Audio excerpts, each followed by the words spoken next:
ప్రతి గ్రామంలో తెలంగాణలో అగ్రకుల దొరలు, జమీందారులు, రెడ్లు, రావులు, గ్రామాలలో ఉన్నటువంటి బీసీ ఎస్సీ ఎస్టీల ఆర్థికంగా, సామాజికంగా, రాజకీయంగా అన్ని రకాల తమ కాళ్ల కింద పెట్టి నలిపారేసిన 2000 సంవత్సరాలు. పాత డైలాగు కొనసాగింపుగా ఇన్ని వేల కిలోమీటర్లు నడవడం అవసరమా? ఒక దొరకి వ్యతిరేకంగా మరొక దొర సమీకరిస్తూ ఉంటాడు. ఒక చరిత్ర ఉన్నది, ఆ చరిత్రను మీరు అవమానిస్తున్నారు. నో, 100%. పాటలు రాసి జనాన్ని పట్టుకొచ్చింది మరి దళితులే కదా. మీరంటున్న ఎస్సీలు, ఎస్టీలు, బీసీలే కదా. వాళ్ళకి తెలియక అమాయకులు బలైపోయి ఎవడన్నా వస్తారా మీకు జనం? అంటే నాయకత్వం ఏమో వాళ్ళది, ప్రజలేమో ఆడపోయి గ్రౌండ్లో కూర్చోవాలనా? ఎక్కడైనా ఈ ప్రజలకి తగ్గ స్థాయిలో వాటా ఉన్నదా అంటే మీరు ఇస్తారా? అవి 100%. ఎట్లా? మీరు పాదయాత్ర చేసుకుంటూ వచ్చినప్పుడు మీ మీటింగు దళిత వాడల్లో జరిగిందా, బీసీ వాడల్లో జరిగిందా? కట్టప్పను నేను అధికారంలోకి తీసుకొని వస్తా అన్నారు. బాహుబలి సినిమాలో అన్నదమ్ముల సింహాసనం మారుతున్నారు. కేజ్రీవాల్ ఉన్నాడు. ఇప్పుడు నేను ఎగ్జాంపుల్ కేజ్రీవాల్. అరే పాపం కేజ్రీవాల్ ఆయన క్యాబినెట్లో మొత్తం అగ్రకులాలే ఉన్నారు. మీకు తెలుసా ఆ విషయం? మీ ఆర్గ్యుమెంట్ని మీరు చాలా అద్భుతంగా సమర్థించుకున్నారు. నమస్తే. సోషల్ మీడియాలో ఈ మధ్య తరచుగా కనబడుతున్న, వినబడుతున్న డైలాగు భారత రాజ్యాంగం. భారత రాజ్యాంగం గురించిన చర్చ కొత్త కాకపోవచ్చు, కానీ జరుగుతున్న తీరు కొత్తగా ఉంది. ఈ చర్చ చేస్తున్నది దళిత శక్తి ప్రోగ్రాం డిఎస్పి విశారదన్ మహారాజు. ఆయన 10,000 కిలోమీటర్లు టార్గెట్గా నడుస్తూ ఉన్నారు. యాత్ర ప్రధానమైన ఉద్దేశం ఏమిటి? యాత్ర ఎంతవరకు వచ్చింది? ఈ యాత్ర ద్వారా తెలుగు సమాజానికి లేదా భారతీయ సమాజానికి వారు ఏం చెప్పదలుచుకున్నారు, ఏమి ఆశిస్తున్నారు, ఈ విషయాలు వారిని అడిగి తెలుసుకుందాం. మన దగ్గర విశారదన్ మహారాజ్ గారు ఉన్నారు. నమస్కారం. యాత్ర ఎంతవరకు వచ్చింది? ఎన్ని కిలోమీటర్లు పూర్తయింది ఇప్పటికీ యాత్ర 8,800 కిలోమీటర్ల దాకా కాలినడక సాగి హైదరాబాద్ మహానగరానికి మొన్న మార్చి 15వ తారీఖుకి రావడం జరిగింది. 2022 మార్చి 15న కలవకుర్తిలో ప్రారంభమై ఇప్పటికీ సంవత్సరం మీద ఒక 10 రోజులు అవుతుంది దాదాపుగా. నిన్నటికి దాదాపు 8,700 కిలోమీటర్ల దాకా నడిచి నాచారంలోకి వచ్చినాం, సిటీలోకి. ఈరోజు ఉప్పల ఏరియాలో సాగుతుంది యాత్ర. మీరు చూసిందే ఇందాక. అంటే యాత్ర మీరు అక్కడక్కడ కొన్ని డైలాగ్స్ యాత్ర ద్వారా సభలలో మాట్లాడుతున్నాయి. ఎస్సీ, ఎస్టీ, బీసీ వీళ్ళకి యూనిటీని ఉద్దేశిస్తూ మాట్లాడుతున్నారు. 75 సంవత్సరాలుగా అందరి అనుభవంలో ఉన్నది, అది ఇంతవరకు ఆచరణ రూపంలోకి రాలేదు. మరి ఆ పాత డైలాగు కొనసాగింపుగా ఇన్ని వేల కిలోమీటర్లు నడవడం అవసరమా? ఎప్పుడైనా కూడా ఒక ఫిలాసఫీ పాత కొత్త అన్న దానికన్నా అది ప్రతి కాలానుగుణంగా రివైవ్ అవుతూ ఉంటుంది. అది ఆయా కాలానుగుణంగా అన్వయించబడి పునర్జీవం పొందుతూ ఉంటుంది. ఏ తత్వశాస్త్రమైనా 69లో తెలంగాణ ఉద్యమం, 97లో తెలంగాణ ఉద్యమం, 2002-1 ఆ ప్రాంతంలో అది రివైవ్ అవుతూ వస్తూ ఉంది. 1857లో మొదటి స్వాతంత్రోద్యమం, తర్వాత 1920 ఆ ప్రాంతంలో రెండవసారి గాంధీ నాయకత్వంలో. ఎప్పుడైనా అది రివైవ్ అయ్యి కరెక్ట్గా అది యుద్ధం చేయగలిగితే అది గమ్యాన్ని చూడగలుగుతూ ఉంటుంది. పాత డైలాగు కొత్త డైలాగ్ అంటూ ఏముండదు. నువ్వు ఎంతవరకు రిలవెన్స్ చేసి దాన్ని రివైవ్ అండ్ సర్వైవ్ చేయగలిగితే, పునర్జీవించి కొనసాగించి ఆయా కాలమాన పరిస్థితులకు అనుగుణంగా నువ్వు యుద్ధాన్ని కరెక్ట్గా చేయగలిగితే గమ్యాన్ని ముద్దాడవచ్చు. దగ్గర సంవత్సరం నడిచిన మీరు ఈ సంవత్సరంలో ఈ డైలాగును ఎంత రివైవ్ చేయగలిగారు మీరు? 100% ఈ బీసీ, ఎస్సీ, ఎస్టీల విషయానికి వస్తే భారతదేశంలో రాజకీయ పరంగా చైతన్యం లేని ప్రాంతం ఏదైనా ఉంటే ఇండియాలో తెలంగాణనే. అదేంటి? చాలా విచిత్రంగా మీకు విచిత్రమైన ప్రశ్న ఇది. చాలా కొత్తది, విచిత్రమైనది. అది భారతీయ సమాజానికి చూస్తుంటే అర్థం. రాజకీయ పరంగా ఎలాంటి చైతన్యం లేదు తెలంగాణకి. కానీ ప్రతి రాజకీయ నాయకుడు తెలంగాణ విప్లవాల కిల్లా అని, విప్లవాల పోరుగడ్డ అని, ఇది పెద్ద పోరాటాల గడ్డ అని ఇట్లాంటి నిర్వచనాలు చెప్పి ఒక దొరని దింపి మరొక దొర సింహాసనం మీద కూర్చోవడానికి ప్రజల్ని రెచ్చగొట్టే మాటలే తప్ప తెలంగాణలో మీరు ఎప్పుడైనా చూసినరా ఈ 70 ఏళ్లలో బీసీ ఎస్సీ ఎస్టీలు 93% ఉన్న ప్రజలకి స్వీయ రాజకీయ అస్తిత్వం కానీ స్వీయ రాజకీయ వేదిక కానీ రాజ్యాధికారం కోసం యుద్ధం చేస్తున్నటువంటి పోరాట వేదిక కానీ ఆ దిశగా రాజ్యం కోసం సాగే యుద్ధం తెలంగాణలో ఉందా? ఒక్క కాన్షీరామ్ 93, 94 ప్రాంతంలో తెలంగాణ ప్రాంతంలో అడుగుపెట్టిన తర్వాత బీసీ ఎస్సీ ఎస్టీలకి రాజ్యం అనే ఒక ఆలోచనే వచ్చింది తప్ప అప్పటి వరకు అసలు తెలంగాణలో బీసీ ఎస్సీ ఎస్టీలే తమ రాజకీయంగా యుద్ధం చేసి రాజ్యం సంపాదించాలనే ఆలోచన ఉందా తెలంగాణలో? బాగా గమనించాలి మీరు ఇది. అంటే ఇక్కడ ప్రజలందరినీ ఒక దొరకి వ్యతిరేకంగా మరొక దొర సమీకరిస్తూ ఉంటాడు. ఒక దొరని దింపడాన్ని విప్లవంగా చూపిస్తాడు ప్రజలకి.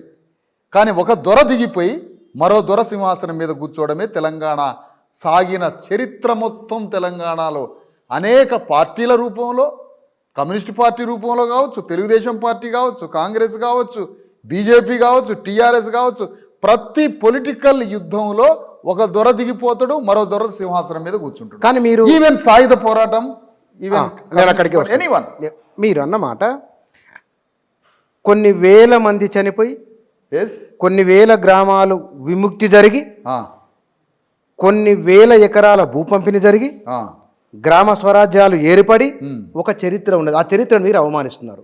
నో, 100%. 1500 ఎకరాల భూమికి రైతుగా ఉన్న ఒక రెడ్డి గారి నాయకుడి మీద 500 ఎకరాలు ఉన్నటువంటి ఒక రెడ్డి గారు పోరాటం చేస్తాడు. కమ్యూనిస్ట్ పార్టీ తీర్మానంలో 500 ఎకరాల పరిధిలో ఉన్న వారు కమ్యూనిస్ట్ పార్టీకి నాయకత్వం వహించవచ్చు అని ఒక తీర్మానం ఉంటుంది అక్కడ.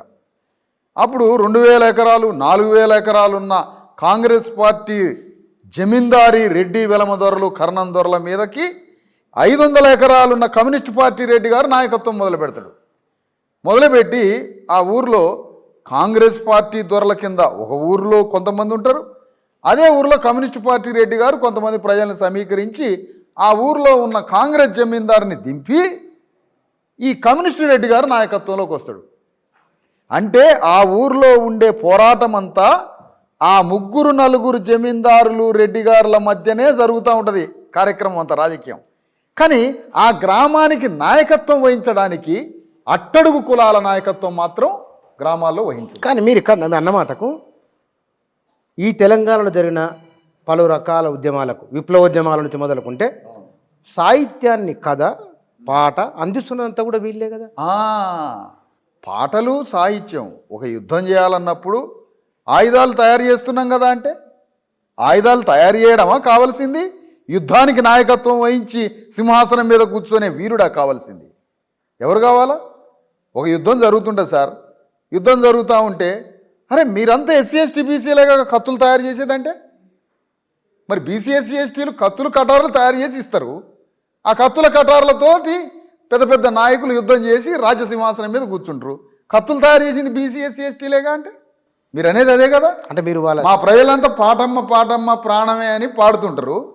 రెడ్డి వెలమదొరలేమో రాజకీయమే ప్రాణం అమ్మ, రాజకీయం ప్రాణం అని ఆయన పాడుతుంటాడు. మా ప్రజలం పాటమ్మ పాటమ్మ ప్రాణం అని. రాచేటోళ్లకు మోటివేట్ చేసే వాళ్ళకు ఈ ఫిలాసఫీ తెలియదా? వాళ్ళకు ఈ ఫిలాసఫీ తెలియక కాదు. ఇక్కడ ఏంటంటే తెలంగాణ మొత్తం కొన్ని మాంత్రిక రాజకీయాలు జరుగుతున్నాయి చాలా కాలంగా. ఇది ఇప్పటిదేం కాదు. సాయుధ పోరాటం దగ్గర నుంచి ఇప్పటి వరకు అంబేద్కర్ ఫిలాసఫీ తెలంగాణలో ఇక్కడికి రావడానికి అనేక శక్తులు అడ్డుతగిలి. వాస్తవానికి తెలంగాణ ప్రజల విముక్తి మొత్తం అంబేద్కర్ తత్వశాస్త్రంలోనే దాగి ఉంది. సరే, కాన్షీరామ్ అంటే అది పని విధానం, అది యుద్ధ రీతి. ఆ యుద్ధ రీతిలో Kanshi Ram a symbol of political power. Kanshi Ram అంటే ఆయన రాజ్యాధికారం తీసుకొచ్చిండు కాబట్టి అది ఒక work style.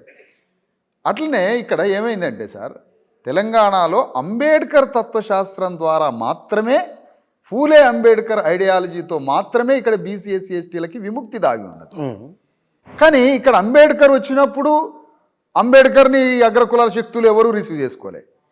Kanshi Ram BC SC ఎస్టీలకి రాజ్యం అని వచ్చినప్పుడు తెలంగాణ ఉద్యమానికి నాయకత్వం వహించిన ఏ రెడ్డి కానీ ఏ వెలమదొర కానీ కాన్షీరామ్ ఉద్యమంలోకి వచ్చి స్వాగతించిండా?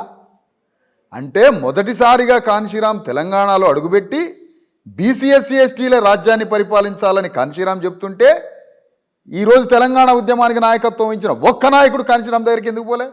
అంటే వాళ్ళకి తెలుసు బీసీ ఎస్సీ ఎస్టీలు రాజ్యానికి రావద్దు. తెలంగాణ పేరు మీద వాళ్ళే, సాయుధ పోరాటం పేరు మీద వాళ్ళే, కమ్యూనిస్టు పార్టీ పేరు మీద వాళ్ళే, కాంగ్రెస్ పార్టీకి నాయకత్వం ఇచ్చింది వాళ్ళే, కానీ తెలుగుదేశం పార్టీకి నాయకత్వం ఇచ్చింది వాళ్ళే. వీటికి పాటలు రాసి జనాన్ని పట్టుకొచ్చింది మరి దళితులే కదా. మీరంటున్న ఎస్సీలు ఎస్టీలు బీసీలే కదా. వాళ్ళకి తెలియక అమాయకులు బలైపోయి పాటలు రాసేవాడు వాడే, డప్పులు కొట్టేది మేమే, ఎగిరేది మేమే, డాన్సులు వేసేది మేమే, గజ్జలు కట్టేది మేమే, కోలాటాలు వేసేది మేమే, జెండాలు కట్టేది మేమే, జేజేలు కొట్టేది మేమే, లారీలలో ఎక్కి మీటింగ్లకు పోయేది మేమే, పులిహోర ప్యాకెట్లకి 100-200కి మీటింగ్లకు పోయేది మేమే. ఒక దొరసాని లారీ ఎక్కదు, ట్రాక్టర్ ఎక్కదు. మా జనమే మా అమ్మలో అక్కలో అయ్యలో అన్నలో మొత్తాన్ని లారీలలో దూసి గ్రౌండ్లలో నింపుతారు. ఆ గ్రౌండ్లో ఒక్క దొరసాని ఉండగా ఏడాది చూసినారా లారీ ఎక్కంగా? వాళ్ళు వేదిక మీద ఉంటే మేము కింద ఉంటాం. అందుకని మేమేమంటున్నాం అంటే కాంగ్రెస్ పార్టీ నాయకత్వం వహిస్తున్న రెడ్లకి, టీఆర్ఎస్ పార్టీ నాయకత్వం వహిస్తున్న వెలమ రెడ్లకి, అన్ని పార్టీలకు ఒకటే చెప్తున్నాం. ఎస్సీ ఎస్టీ బీసీలని మీరు గ్రౌండ్లో నింపుతున్నారు కదా, బీసీ ఎస్సీ ఎస్టీలను పిలవకుండా మీరు అగ్రకులాలతో గ్రౌండ్ నింపండి. ఎవడన్నా వస్తారా మీకు జనం? అంటే నాయకత్వం ఏమో వాళ్ళది, ప్రజలేమో ఆడ పోయి గ్రౌండ్లో కూర్చోవాలనా? అందుకని మీ ఈ పార్టీలకు ఏం చెప్తున్నాం అంటే 93% తెలంగాణలో బీసీ ఎస్సీ ఎస్టీల జనాభా ఉంది. బీసీ ఎస్సీ ఎస్టీల జనాభాకి రాజ్యాధికారంలో ఎంతమంది ప్రజలు ఉన్నారో అంత వాటా ఉన్నదా? 93% ఉన్నటువంటి బీసీ ఎస్సీ ఎస్టీలు ఇక్కడ వాళ్ళకి దగ్గ జనాభా నిష్పత్తి ప్రకారం రాజ్యాధికారంలో కానీ, సంపదలో కానీ, భూమిలో కానీ ఎక్కడైనా ఈ ప్రజలకి తగ్గ స్థాయిలో వాటా ఉన్నదా? అంటే మీరు ఇస్తారా అవి? 100%. ఎట్లా? అంబేద్కర్ ఉద్యమం అంటే రాజ్యాధికారంలో ఎవరెంత జనాభానో అంత వాటా తీసుకోవడమే అంబేద్కర్ యొక్క మూల సూత్రం. కానీ ప్రాక్టికల్గా ఇప్పుడు మార్క్సిజాన్ని రష్యాలో చైనాలో అమలైనాక ఎట్లుందో చూసినాం. అవును. అంబేద్కర్ ఫిలాసఫీ మార్క్స్ లాగానే ఈ ఫిలాసఫీ ఆచరణలోకి తెచ్చే వరకు అట్లా ఉంటుందా? ఆ ఇంట్లో సాధ్యమేనా? 100% ఉంటుంది. అంబేద్కర్ శాస్త్రం ఆచరణాత్మకమైన ఫలితాలని 100% ఇవ్వగలిగే తత్వశాస్త్రం అది. అందులో తిరుగులేదు. తెలంగాణలో మీరు చూడండి సార్, ఇప్పుడు తెలంగాణలో మనం అనుకున్న 90-93% బీసీ ఎస్సీ ఎస్టీలు ఉన్నారు. బీసీ ఎస్సీ ఎస్టీలు 93% ఉండగా కాంగ్రెస్ పార్టీకి రెడ్డి ఎందుకు నాయకత్వం వహిస్తున్నాడు? పుట్టిన కాడి నుంచి ఆ పార్టీకి రీజన్ ఏంటి? తెలంగాణ ఉద్యమం వచ్చింది. తెలంగాణ ఉద్యమానికి ముఖ్యమంత్రి అయినాక దొర ముఖ్యమంత్రి అయిందని అంటారు. కానీ నేనేమంటానంటే అసలు తెలంగాణ ఉద్యమానికి నాయకత్వం వహించడం కూడా ముఖ్యమంత్రి హోదాతో సమానం. అది ముఖ్యమంత్రి హోదాతో సమానం. తెలంగాణ ఉద్యమానికి దొర ఎట్లా నాయకత్వం వహిస్తాడు? రెడ్డి ఎట్లా నాయకత్వం వహిస్తాడు? చెన్నారెడ్డి టైంలో ఇంద్రారెడ్డి ఎట్లా నాయకత్వం వహిస్తాడు తెలంగాణ ఉద్యమానికి? చదువుకున్న ఇంద్రారెడ్డి లేదంటే చెన్నారెడ్డి, మొన్న నాయకత్వం వహించిన కేసీఆర్ ఎట్లా దొరలు తెలంగాణ ఉద్యమానికి నాయకత్వం వహిస్తారు? ఒకటే మిమ్మల్ని సూటిగా అడుగుతున్నా బుచ్చన్న గారు. నంబర్ 1, ఆంధ్ర వాళ్ళు దోపిడీ చేసింది తెలంగాణని 50 సంవత్సరాలు మాత్రమే. 50 సంవత్సరాలు నీళ్లలో నిధులలో దోపిడీ జరిగింది. 50 ఏళ్ళు దోపిడీ చేస్తే ఆంధ్రోని నెలగొట్టాల. 2000 సంవత్సరాలు బీసీ ఎస్సీ ఎస్టీల నెత్తురు తాగిర్రు. ప్రతి గ్రామంలో తెలంగాణలో అగ్రకుల దొరలు, జమీందారులు, రెడ్లు, రావులు గ్రామాలలో ఉన్నటువంటి బీసీ ఎస్సీ ఎస్టీల ఆర్థికంగా, సామాజికంగా, రాజకీయంగా అన్ని రకాల తమ కాళ్ళ కింద పెట్టి నలిపారేసిన 2000 సంవత్సరాలు. మరి వీళ్ళని ఏం చేయాలా? 50 ఏళ్ళు వివక్షతకు గురైతే ఆంధ్రోని నెల్లగొడతావు, 150 ఏళ్ళు నవాబు దోపిడీ చేస్తే నవాబుని గోరి కట్టాలంటావు, 200 ఏళ్ళు దోపిడీ చేస్తే బ్రిటిష్ వాడిని నెల్లగొట్టాలంటావు. మరి గ్రామాలలో నీ దోపిడీ స్టిల్ ఈ రోజు వరకు కొనసాగుతుందిగా నీ దోపిడీ. మరి నిన్నేం చేయాలా? అందుకనే నిన్ను సాగనంపి తెలంగాణలో ఉన్నటువంటి 12,700 గ్రామాలలో భారత రాజ్యాంగం ఇచ్చినటువంటి ఓటనే ఆయుధంతో ప్రజల్ని సమీకరించి బీసీ ఎస్సీ ఎస్టీలకి రాజ్యాన్ని అప్పజెప్పడమే ఈ కాలినడక సాగుతున్న ప్రధాన ఉద్దేశం. అంటే వాళ్ళు ముఖ్యమంత్రులు ఆయన అధికారాన్ని చెలాయిస్తున్నారు కాబట్టి మీరు అధికారాన్ని అభిముఖంగా కౌంటర్గా 4 పార్టీలు ఎంటర్ అయితే సార్ ఊళ్ళే 4 పార్టీలు ఎంటర్ అయ్యి బీసీ ఎస్సీ ఎస్టీలని 4 ముక్కలు నరికి పారేస్తారు ఊరిని. ఈ 4 పార్టీలకు నాయకత్వం వహించేది ఎవరు?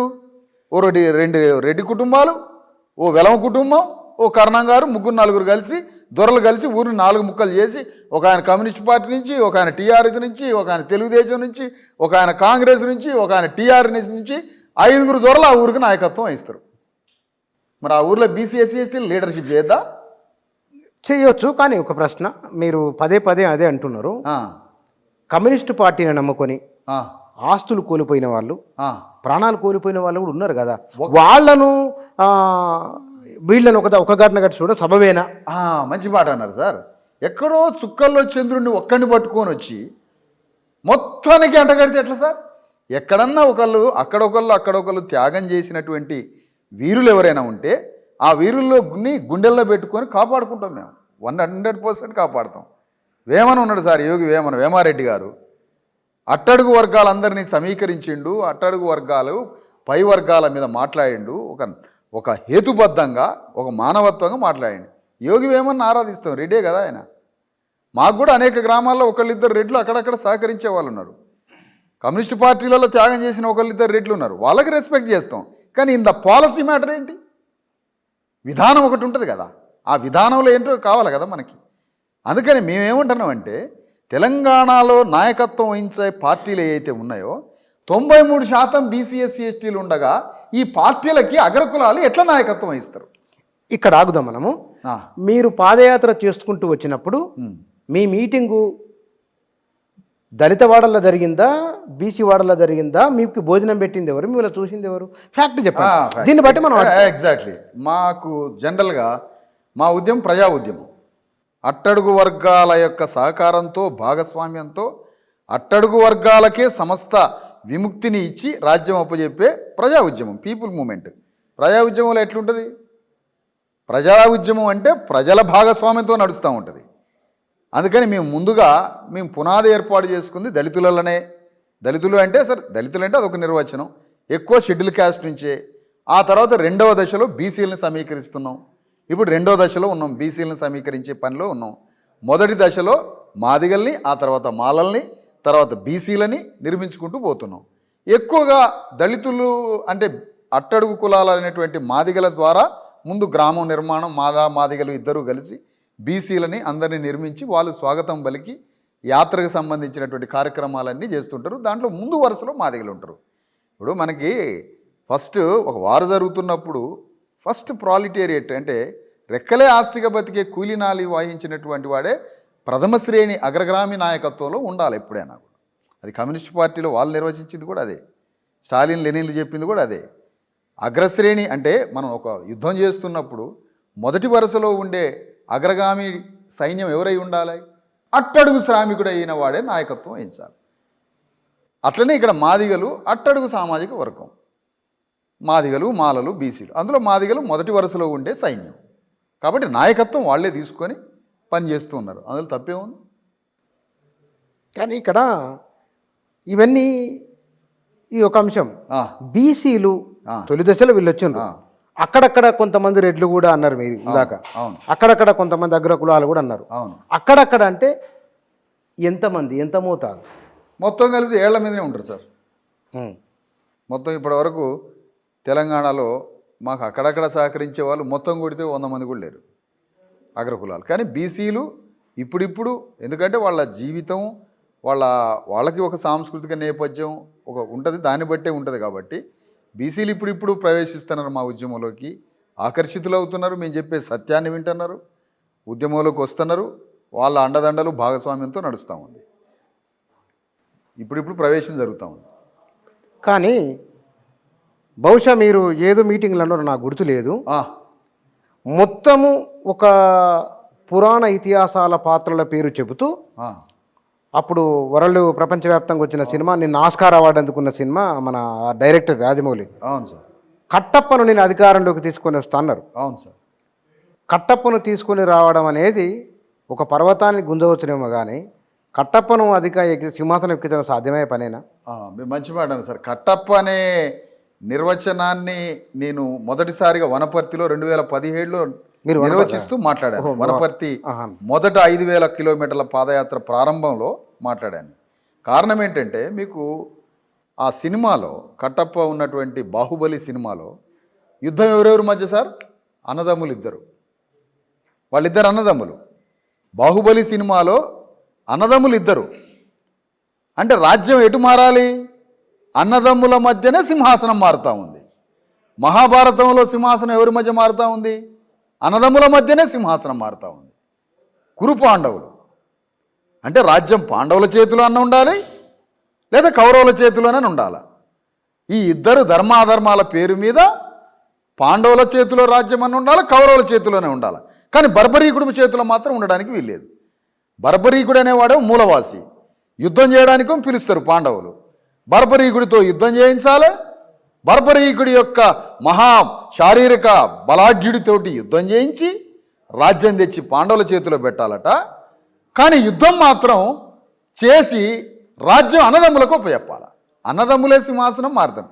మహాభారతంలో అన్నదమ్ములే సింహాసనం మారుతున్నారు, బాహుబలి సినిమాలో అన్నదమ్ములే సింహాసనం మారుతున్నారు. ఇప్పుడు చేసే గ్రామాలలో రాజకీయాలు, రాష్ట్ర రాజకీయాలు, దేశ రాజకీయాలు కూడా మొత్తం ఇద్దరు అన్నదమ్ములే. దాన్ని కమ్యూనిస్టు పార్టీ భాషలో క్లాస్ కల్చర్ అంటారు. వర్గ సంస్కృతిలో వీళ్ళ రాజకీయాలు, వీళ్ళ వ్యాపారాలు, వీళ్ళ వైవాహిక జీవితాలు, వీళ్ళ సాంస్కృతిక నేపథ్యం, వ్యాపారాలు, రాజకీయాలు, సాంస్కృతిక జీవితం అంత క్లాస్ కల్చర్లోనే బ్రతుకుతూ ఉంటారు ఈ అగ్రకులాలు. వీళ్ళ చేతిలోనే రాజ్యం మారుతూ ఉంటుంది. కానీ వీళ్ళ దగ్గర తరతరాల బానిసగా బతికిన ఒక కట్టప్ప ఉన్నాడు. వాళ్ళు తరతరాల బానిసల ఆ ఇద్దరు అన్నదమ్ముల రాజుల దగ్గర. ఆ తరతరాల బానిసైన కట్టప్ప అక్కడ బర్బరీకుడు బలైపోయాడు మహాభారత యుద్ధంలో, ఇక్కడ కట్టప్ప బలైపోయాడు. అందుకని నేను వనపర్తి సభలో చెప్పింది ఏంటంటే, అన్నదమ్ముల రాజకీయ యుద్ధంలో బలి పశువులు అవుతున్నటువంటి ఆ గ్రామంలో శూద్రులు, అతి శూద్రులైన బీసీ ఎస్సీ ఎస్టీలకి సింహాసనం ఒప్పజెప్పడానికి సింబాలికే కట్టప్పని రాజ్యసింహాసనం మీద కూర్చోబెట్టడమే భారత రాజ్యాంగం యొక్క లక్ష్యం అని చెప్పాను నేను. రాజ్యాంగం అంటే, భారత రాజ్యాంగం అంటే ఒక మామూలు సామాన్యమైనటువంటి పౌరుణ్ణి, అట్టడుగు శ్రామికుడికి రాజ్యసింహాసనం ఉపజెప్పడమే భారత రాజ్యాంగం యొక్క అంతర్సూత్రం. అది అందరినీ సమానంగా ట్రీట్మెంట్ చేయడం. అందుకని నేను అక్కడ కట్టప్పని నిర్వచించాను మొదటిసారిగా. తర్వాత ఇక ఆ మాటను పట్టుకుని అందరూ ఎవరెవరో మాట్లాడుకుంటూ పోయారు. అవును, మీరు గీసిన ఒక ఊహాజనిత చిత్రం ఒకటి ఉంది. ఒక అతని మీద పట్టుకొని పోతూ అవును ఉంటాడు ఆయన. ఆయన ఒంటి మీద బట్టలు కూడా ఉండవు. ఆ, మీరేమో భారత రాజ్యాంగాన్ని సూటు బూటు వేసుకొని నిలబడాలనే ఒక ఫిలాసఫీ ఒకవైపున ఉంది. అవును, మీరు చెప్తున్న దానికి సింబాలిక్గా పోతున్న దానికి రుమాలు కట్టుకొని పోతూ ఉన్నాడు ఆయన. ఇది కాంట్రడిక్షన్ కాదా? సార్ ఎప్పుడైనా కూడా నేను ఒక రాజు యొక్క, మహారాజులు అనే రాజుల యొక్క రూపం ఆ రోజుల్లో పూర్వకాలంలో జానపద పౌరాణిక పురాణ ఇతిహాస చరిత్రలో రాజులు ఎట్లా ఉండేవాళ్ళు? వాళ్ళ మీద ఒక రాజవస్త్రం ఉండేది, ఖడ్గం ఉండేది, ఒక తలకి ఒక పగిడి లాంటిది ఉండేది. అది తప్ప వాళ్ళకి వస్త్రం లేదని కదా అర్థం. అదొక ఇతిహాస పాత్ర. అది ఏ ఇతిహాస పాత్రలో ఉన్న రూపం తప్ప దానికి ఆ రోజుల కాలంలో 1000 సంవత్సరాల క్రితం మూలవాసుల రాజులు ఎట్లా ఉండేది అని రూపాన్ని చూపించామంతే. రాజులు అనేవాళ్ళు. కానీ మీరు భారతీయ సమాజంలో కులం అనే పాత్ర మెల్లమెల్లగా తగ్గుతూ వస్తూ అక్కడక్కడ, ఎందుకంటే మనసు బయటికి మునుపట్లాగా లేదు. 70ల్లో 60ల్లో ఉన్నంత, అంతకుముందు కొన్ని వందలు ఉన్నట్టు లేదు కదా, మారుతూ ఉన్నది కదా. ఈ మారుతున్న సందర్భంలో మీరు మళ్ళీ ఊరు తిరిగి వీళ్ళు పలానా అనే బోర్డు వేయడం, మెడకు బోర్డు వేసుకున్నట్లు కాదా అది? అసలే కాదు సార్. ఎందుకంటే కులము ఎక్కడ మారలేదు సార్. ఎప్పుడైనా కూడా దోపిడీ రూపాన్ని మార్చుకుంటుంది, గుణాన్ని మార్చుకోదు. ఎప్పుడైనా దోపిడీ తన రూపాన్నే మార్చుకుంటుంది, గుణం మారదు. ఈ దేశంలో కులం ఎక్కడికి పోలేదు సార్.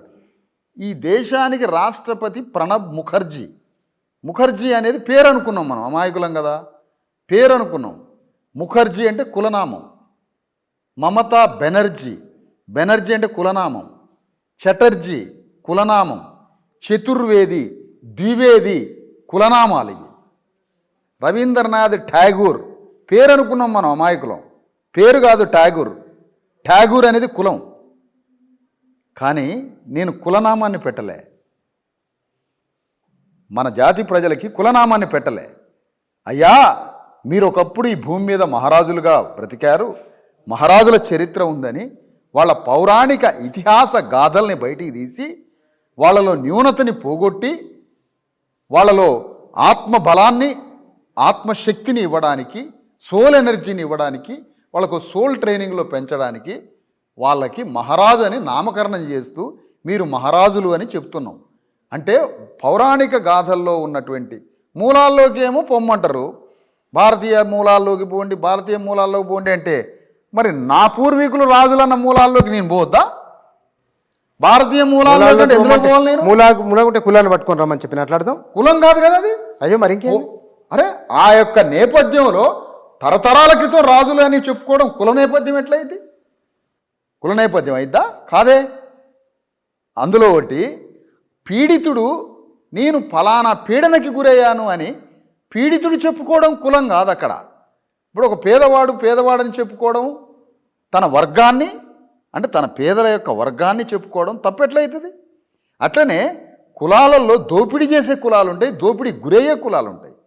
దోపిడీకి గురైనటువంటి కులం నేను దోపిడీకి గురైన మహాప్రభు అని చెప్పుకోవడం కులతత్వం అయిద్దా? దోపిడీ చేసే కులం వాడు చేసే పని దోపిడీ అయితే తప్ప దోపిడీకి గురైన వాడు చెప్పుకోవడం కులం తత్వం కానే కాదు. పేదవాడు ఉన్నత కులంలో ఉండవచ్చు, పేదవాడు మీ ఇచ్చే స్లోగను ఎస్సీ ఎస్టీ బీసీలలో ఉండవచ్చు. పేదలంతా ఒకటే అని ఒక భావన వస్తే కనుక మనందరం ఒకటే అని ఒక మానసిక భావన కూడా వస్తుంది. అవును సార్. ఇది రానివ్వకుండా సమాజాన్ని ఇట్లా కులాల వారు విభజించడం ఎంతవరకు సమంజసం మీలాంటి చదువుకున్న వాళ్ళు? అవును సార్. అసలు ఈ భారతదేశం కుల సమాజం ఇది, కుల సమాజం ఇది. ఇక్కడ పేదలు అంటే భారతదేశంలో పేదలు అంటే బీసీ ఎస్సీ ఎస్టీలే పేదలు ఇక్కడ. మరి బీసీ ఎస్సీ ఎస్టీలో ఒక 2-3% ధనవంతులు ఆర్థికంగా బాగుపడ్డ వాళ్ళు ఎట్లా బాగుపడ్డరు? కులముందని చెప్పి 2500 సంవత్సరాలుగా సాంస్కృతికంగా, రాజకీయంగా, విద్యాపరంగా, సామాజికంగా ఈ కుల వ్యవస్థలో అణిచివేతకి గురైనటువంటి బీసీ ఎస్సీ ఎస్టీల తరఫున వీళ్ళకి విముక్తి కావాలి, వీళ్ళకి విద్య కావాలి, విజ్ఞానం కావాలి, భూమి కావాలి, సంపద కావాలి, రాజకీయం కావాలని అన్ని రంగాల్లో ప్రధాన స్రవంతిలో ఈ ప్రజలకి తగ్గ వాటా కావాలి, భాగం కావాలని యుద్ధం చేసిన అంబేద్కర్ భారత రాజ్యాంగం ద్వారా మన ప్రజలకి వాటా ఇయ్యబట్టి బీసీ ఎస్సీ ఎస్టీలో మీలాంటి వాళ్ళు నాలాంటి వాళ్ళు ఒక నలుగురం బయటకు వచ్చి కొంత ఒక చిన్న బెనిఫిట్ పొందగలిగిన ఒక ఫ్రూట్ని. అంతకుముందు భారతదేశంలో బీసీ ఎస్సీ ఎస్టీలు అంటే శూద్రులు, కార్మికులు, పనిచేసేటువంటి శ్రామికులు, వీళ్ళకి విద్య లేదు. 1950 రాజ్యాంగం రాయనంత వరకు 1950 జనవరి 26న బీసీ ఎస్సీ ఎస్టీలకి అప్పుడు స్వాతంత్రం వచ్చింది. అప్పటి వరకు బడి కట్టిరు కానీ బడిలో అడ్మిషన్ లేదు, గుడి కట్టిరు కానీ గుళ్ళో అడ్మిషన్ లేదు, చెరువు తవ్వినరు కానీ చెరువు కింద భూమి లేదు, ఊరు కట్టినరు కానీ ఊళ్ళో స్థానం లేదు. మొత్తం ఊరు పక్కన ఉన్నటువంటి 1000 ఎకరాల భూమిలో పనిచేసారు కానీ పంట భూమిలో భూములు లేవు, పంట లేదు వీళ్ళకి.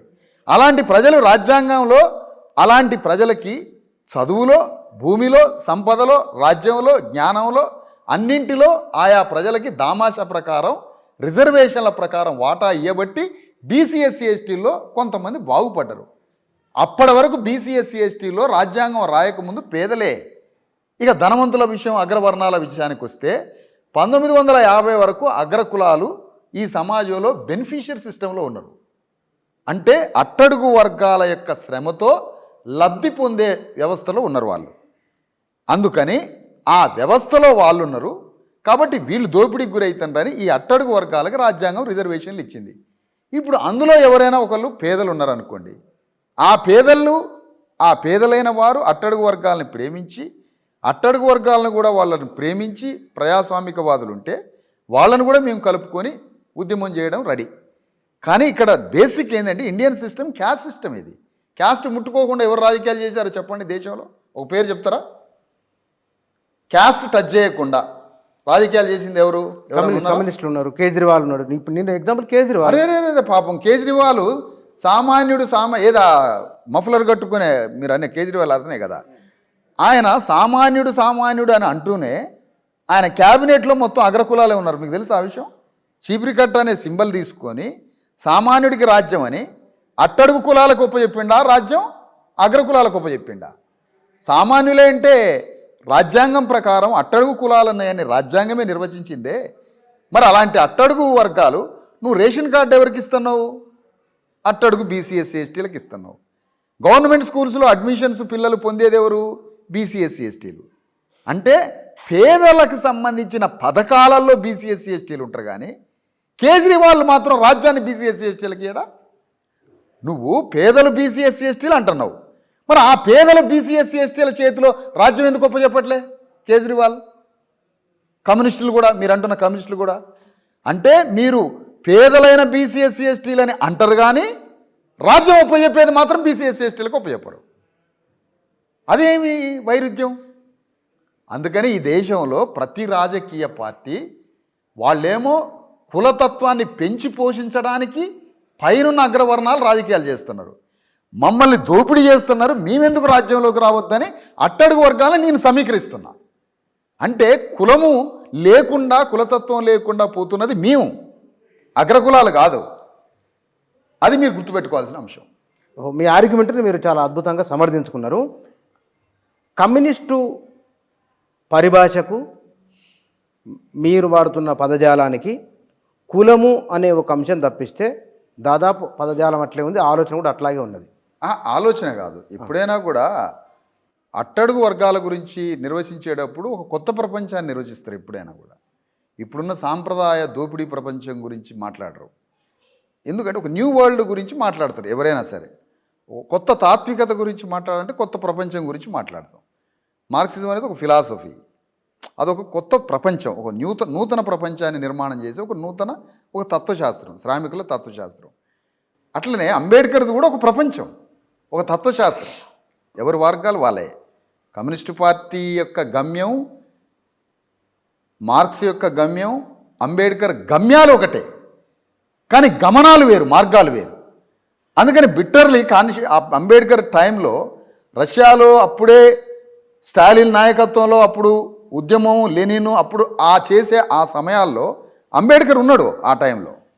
కానీ అంబేద్కర్ యొక్క టైంలో కళ్ళ ముందే సోవియట్ రష్యాలో విప్లవం జరుగుతున్నా ఆ మార్గంలో మనం పోవద్దు అని ఈ దేశ ప్రజలకు పిలిపించిండు, అట్టడుగు వర్గాలందరికీ ఆ మార్గంలో పోవద్దని. అందుకనే అంబేద్కర్ కమ్యూనిస్టు మార్గాన్ని ఎంచుకోలే. ఆయన ఎంచుకున్నది సాంస్కృతికంగా సమాజాన్ని చైతన్యం చేసి, సామాజిక పోరాటాలు చేసి, తద్వారా రాజ్యాన్ని పట్టుకోవాలని అంబేద్కర్ చెప్పిన తత్వశాస్త్రం. మన దగ్గర జరిగిన పోరాటాలు ఆర్థిక అంశాన్ని పునాదిగా చేసుకొని మాట్లాడుతుంది. ఇప్పుడు మీరు మాట్లాడుతున్నది కూడా అదే. ఎందుకు? ఆర్థికం ఉంటేనే అధికారం, ఆర్థికం ఉంటేనే అధికారం అన్నప్పుడు కమ్యూనిస్టు పార్టీలు చేసిన ఉద్యమము ఆర్థిక అంశం పునాదిగా చేసుకునే వచ్చింది. మీరు మాట్లాడుతున్నది ఆర్థిక అంశాన్ని పునాదిగా చేసుకునే వస్తున్నది. 70-80 సంవత్సరాలు చేసిన కమ్యూనిస్టులు వాళ్ళు ఇప్పుడు ఎంత దూరం వెళ్ళిపోయినారో వాళ్ళకే తెలియదు. మీరు వాళ్ళకన్నా ముందుకు పోతారని మీరు అనుకుంటున్నారా? అసలు మేము ఆర్థిక కేంద్రంగా మాట్లాడలే, మాకు జీవితం కావాలి. జీవితం వేరు, ఆర్థికం వేరు. అంబేద్కరు బాంబేలో ఒకసారి అక్కడ బట్టల నూలు మిల్లులో శ్రామికులకి జీతాలు పెంచాలి అని డాంగే నాయకత్వంలో ఉద్యమం జరుగుతుంటే అంబేద్కర్ ఆ నూలు మిల్లులో ఏం కోరిండో తెలుసా? అక్కడ పనిచేసే శ్రామికులకి జీతాలు పెంచమని అంబేద్కర్ పోరాటం చేయలే. అక్కడ నూలు ఒడికేటప్పుడు, అక్కడ ఆ బట్టల మిల్లులో ఆ దారాలు ఒడికేటప్పుడు అక్కడ శ్రామికులు నాలుక మీద అట్లా అని టచ్ చేయాలి, ఆ దారాన్ని టచ్ చేయాల్సి వస్తుంది. కాబట్టి అక్కడ అస్పృశ్యులకి స్థానం లేదు. అక్కడ ఎందుకు? నాలుక మీద ఫింగర్ టచ్ చేసి ఆ దారాన్ని టచ్ చేయాలి. కాబట్టి అక్కడ అస్పృశ్యులకే అక్కడ నాకు కేటాయించండి, పైసా పావల తక్కువైనా పర్వాలే, కానీ అంటరాని వాళ్ళకి ఆ నూలు వడికే దగ్గర, ఆ నాలుక టచ్ చేసే దగ్గర అక్కడ ఇవ్వమంటాడు ఉద్యోగాలు. నాకు జీతం కన్నా ప్రధానం, పాత్ర ప్రధానం, సాంఘిక హోదా ప్రధానం, జ్ఞానం ప్రధానం అంటాడు అంబేద్కర్. జ్ఞానము, సామాజిక గౌరవం వచ్చినప్పుడు మనిషికి వాల్యూ క్రియేట్ అయింది. ఎప్పుడైతే సోషల్ వాల్యూ మనిషికి వస్తుందో, ఒక వ్యవస్థకు కానీ ఒక హ్యూమన్ బీయింగ్కి కానీ ఎప్పుడైతే సోషల్ వాల్యూ క్రియేట్ అయిద్దో ఆ వాల్యూయే సంపదను తీసుకొస్తుంది, ఆ వాల్యూయే అన్నింటినీ తీసుకొస్తుంది. ఆర్థిక ప్రామాణికంగా మాట్లాడడం అంబేద్కర్. ఆర్థికం రెండవ దశగా చూస్తూ ఉంటాడు. మొదటి దశ జీవితం కావాలి అంబేద్కర్కి. జీవితం ప్రధానం. జీవితానికి అన్నం కాదు ప్రధానం. నువ్వు ఏ వరుసలో కూర్చున్నా మీకు అన్నం పెడతాం కాదు, 10 మందిలో పచ్చి పులుసు పోసి పెట్టు 10 మందిలో, కానీ 10 మందిలో భోజనం పెట్టడమే మాకు కావాలి తప్ప నీకు బగారన్నం పెడతాం కానీ నువ్వు ఊరు బయట కూర్చో అంటే కాదు, మాకు కాదు. 10 మందిలో ప్రధాన స్రవంతిలో సామాజిక గౌరవాన్ని పొందే ఒక మనుషులకి ఇచ్చే విలువ కావాలి మాకు. చాలా మీరు మంచి మాట ప్రస్తావించారు. అంటే బహుశా అంబేద్కర్ దాదారు దగ్గర కొన్ని మిల్లులు ఉన్నాయి. అవును. ఇప్పుడు అన్ని పోయినాయి, కొలాప్స్ అయిపోయినాయి. ఇంతకుముందు ఉండే కొన్ని మిల్లులు ఉండే. ఉమ్. ఇవాళ తెలంగాణ ప్రభుత్వం ఒక అద్భుతమైన ప్రయోగం చేస్తుంది, డబుల్ బెడ్రూమ్లు. అవును. ఈ పక్కింట్లో ఉన్నది ఎవరో తెలియదు, ఆ ఇంట్లో ఉన్నది ఎవరో తెలియదు. ఆ. ఊర్లలో చేసిన వైకుంఠ ధామాలు ఉన్నాయి. అవును. అంటే మనిషి పుట్టకం దగ్గర నుంచి చచ్చిపోయే వరకు అవును. అందరం ఒకటే అనే ఒక బలమైన మానసిక భావన తెలంగాణ ప్రభుత్వం పంపిస్తున్నది. అవును. అంబేద్కర్ అక్కడనేమో నాలుకతో అద్ది పట్టుకునేది అంటే అది ఇవ్వండి అని ఉమ్, ఉమ్. అన్నాడు కదా. ఈ గవర్నమెంట్ ప్రయోగం చేస్తున్నది. దీన్ని మీరు అప్డేట్ చేస్తారా? ఒకటేంటంటే సార్, అసలు మీకు గ్రామాలలో ఇప్పుడు ఒక మాట అనుకుందాం సార్. ఇప్పుడు గ్రామాలలో వైకుంఠ ధామం ఉంది. వైకుంఠ ధామం అనేది ఒక స్వరూపం మాత్రమే శ్మశానాన్ని. అంతకుముందు కూడా శ్మశానాలు ఉన్నాయి. అదే శ్మశానాలలో అందరిని తగలబెట్టడం జరిగింది, అన్నీ జరిగినాయి. దానికి ఒక రూపాన్ని, దానికి ఒక స్ట్రక్చర్ని ఫామ్ చేశారు అంతే. అందులో ఏం కొత్తదనం లేదు. వైకుంఠ ధామం కావచ్చు, ఇంకోటి కాదు. కానీ వైకుంఠ ధామాలు కట్టడానికి, నర్సరీలు ఏర్పాటు చేయడానికి ఆ గ్రామంలో ఉన్నటువంటి ప్రభుత్వం ఏనాడో దళితులకి, ఎస్సీలు, బీసీలకి ఇచ్చిన భూములు ఉన్నాయి చూసినరా, ఆ భూముల్ని వైకుంఠ ధామాలకి, లేకపోతే పల్లె ప్రకృతి వనానికి, లేదా ప్రభుత్వం ఏర్పాటు చేసే రైతు భవనాలకి, ఈ ఎస్సీ బీసీలకు ఇచ్చిన ఆ ప్రభుత్వ భూములే గుంజుకొని ఆ భూములలోనే ఈ శ్మశానాలు, ఈ పల్లె బాటలు, ప్రకృతి వనాలు పెట్టాలా సార్? ప్రభుత్వం ఇచ్చే తీసుకోవాలనుకుంటే హైదరాబాదులో ఎన్ని స్టూడియోలకు ప్రభుత్వం భూమి ఇవ్వలేదు సార్? ఎన్ని స్టూడియోలకు ఇవ్వలేదు? Padmala studio, Ramanaidu studio, Annapurna studio, వందల వేల ఎకరాల ప్రభుత్వ భూముల్ని పారిశ్రామిక అగ్రకులాలకు ఇచ్చినప్పుడు ఆ భూముల్ని తీసుకోదా సార్ ప్రభుత్వం?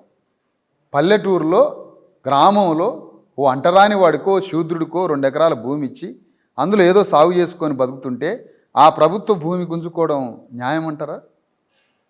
వైకుంఠ ధామాలు కాదు కదా, అక్కడ భూమి అనేది సామాజిక గౌరవం. పంట ఎంత పండుతుంది కాదు కదా, భూమి అనేది ఒక సోషల్ రెస్పెక్ట్. ఆ భూమిని తీసుకోకూడదు కదా, అది మేము చూసేది.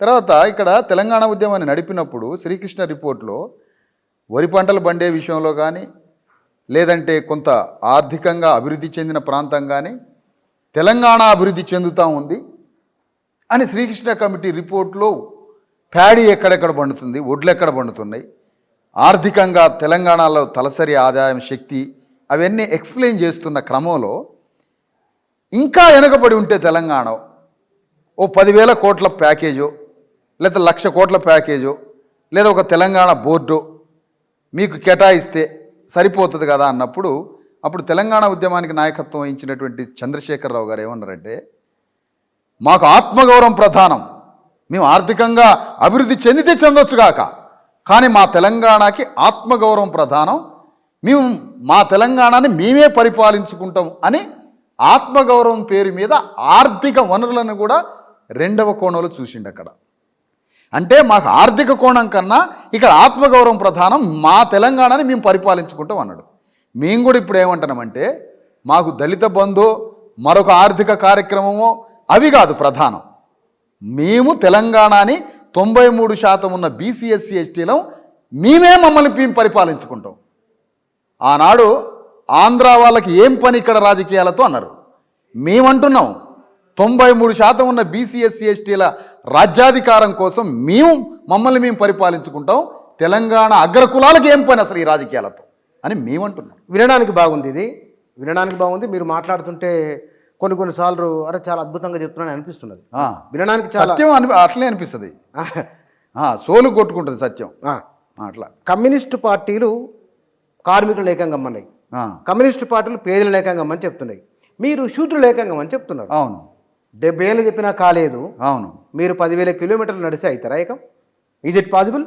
ఎప్పుడైనా కూడా ప్రాసెస్ అంటే ట్రాన్స్ఫర్మేషన్ అనేటువంటి ఉద్యమం లెగసీ తరతరాల నుంచి సాగుతూ ఉంటుంది. ఉద్యమం నా కాలంలోనే నేను రాజ్యసింహాసనం తీసుకొచ్చి పట్టం కడతాననేది కాదు కదా. నీ ధర్మం ఏంటి, నా ధర్మం ఏంటి, ఏంటి మన ధర్మం? ఏదో భౌతికంగా బతకడం కాదు కదా. నీ పూర్వీకులు నా పూర్వీకులు సమాజాన్ని మార్చడానికి, హ్యూమనైజ్ చేయడానికి, సంఘాన్ని మార్చడానికి మన తరతరాల పూర్వీకులు ఎంతో కొంతమంది మానవతావాదుల యొక్క ఒక మిషన్ వర్క్ జరగబట్టి ఆ ధర్మాన్ని నేను కొనసాగించాలి. ఫూలే అంబేద్కర్ కాన్షీరామ్ల మిషన్ ఒకటి ఉన్నది. ఆ మిషన్ ట్రాన్స్ఫార్మ్ ఎక్కడి నుంచో పైనుంచి సాగుతూ ఉంది ఒక వాక్యం. ఆ కార్యక్రమాన్ని అంబేద్కర్ ద్వారా రాజ్యాంగం ద్వారా బెనిఫిట్ అయిన నేను, ఆ పండు తిన్న నేను, ఆ ఉద్యమాన్ని నేను కొనసాగించాలి. ఆ కొనసాగించడం నాకున్న లైఫ్ టైంలో నేను కొంతవరకు తీసుకుపోతా. ఆ తర్వాత మరొకళ్ళు వచ్చి కొనసాగించడం ఇది ఒక ధర్మం, నా బాధ్యత. అంటే ఎంతకాలం ఉంటుంది ఈ ధర్మం? నా ధర్మం, నా జీవిత కాలంలో నేను ప్రయాణం చేస్తా. కానీ నాకు ఒక నమ్మకం ఉంది, రాబోయే 12 సంవత్సరాల్లో, రాబోయే ఒక దశాబ్ద కాలంలో ఏదో ఒక నమ్మకం, గమ్యం అయితే పెట్టుకోవాలి కదా.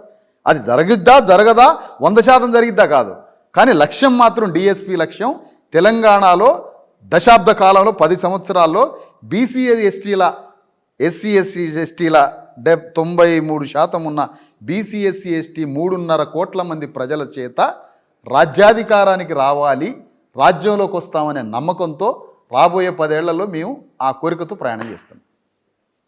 ఊరిలో నేను ఒక స్టడీ చేసిన, అంటే ఈ మధ్యకాలంలో కొంతకాలంగా దళితులపైన దాడులు జరిగినాయి అన్నప్పుడు ఆ దాడులలో A1 A2గా ఉన్నది బీసీలే ఉన్నారు మెజారిటీ కేసులలో.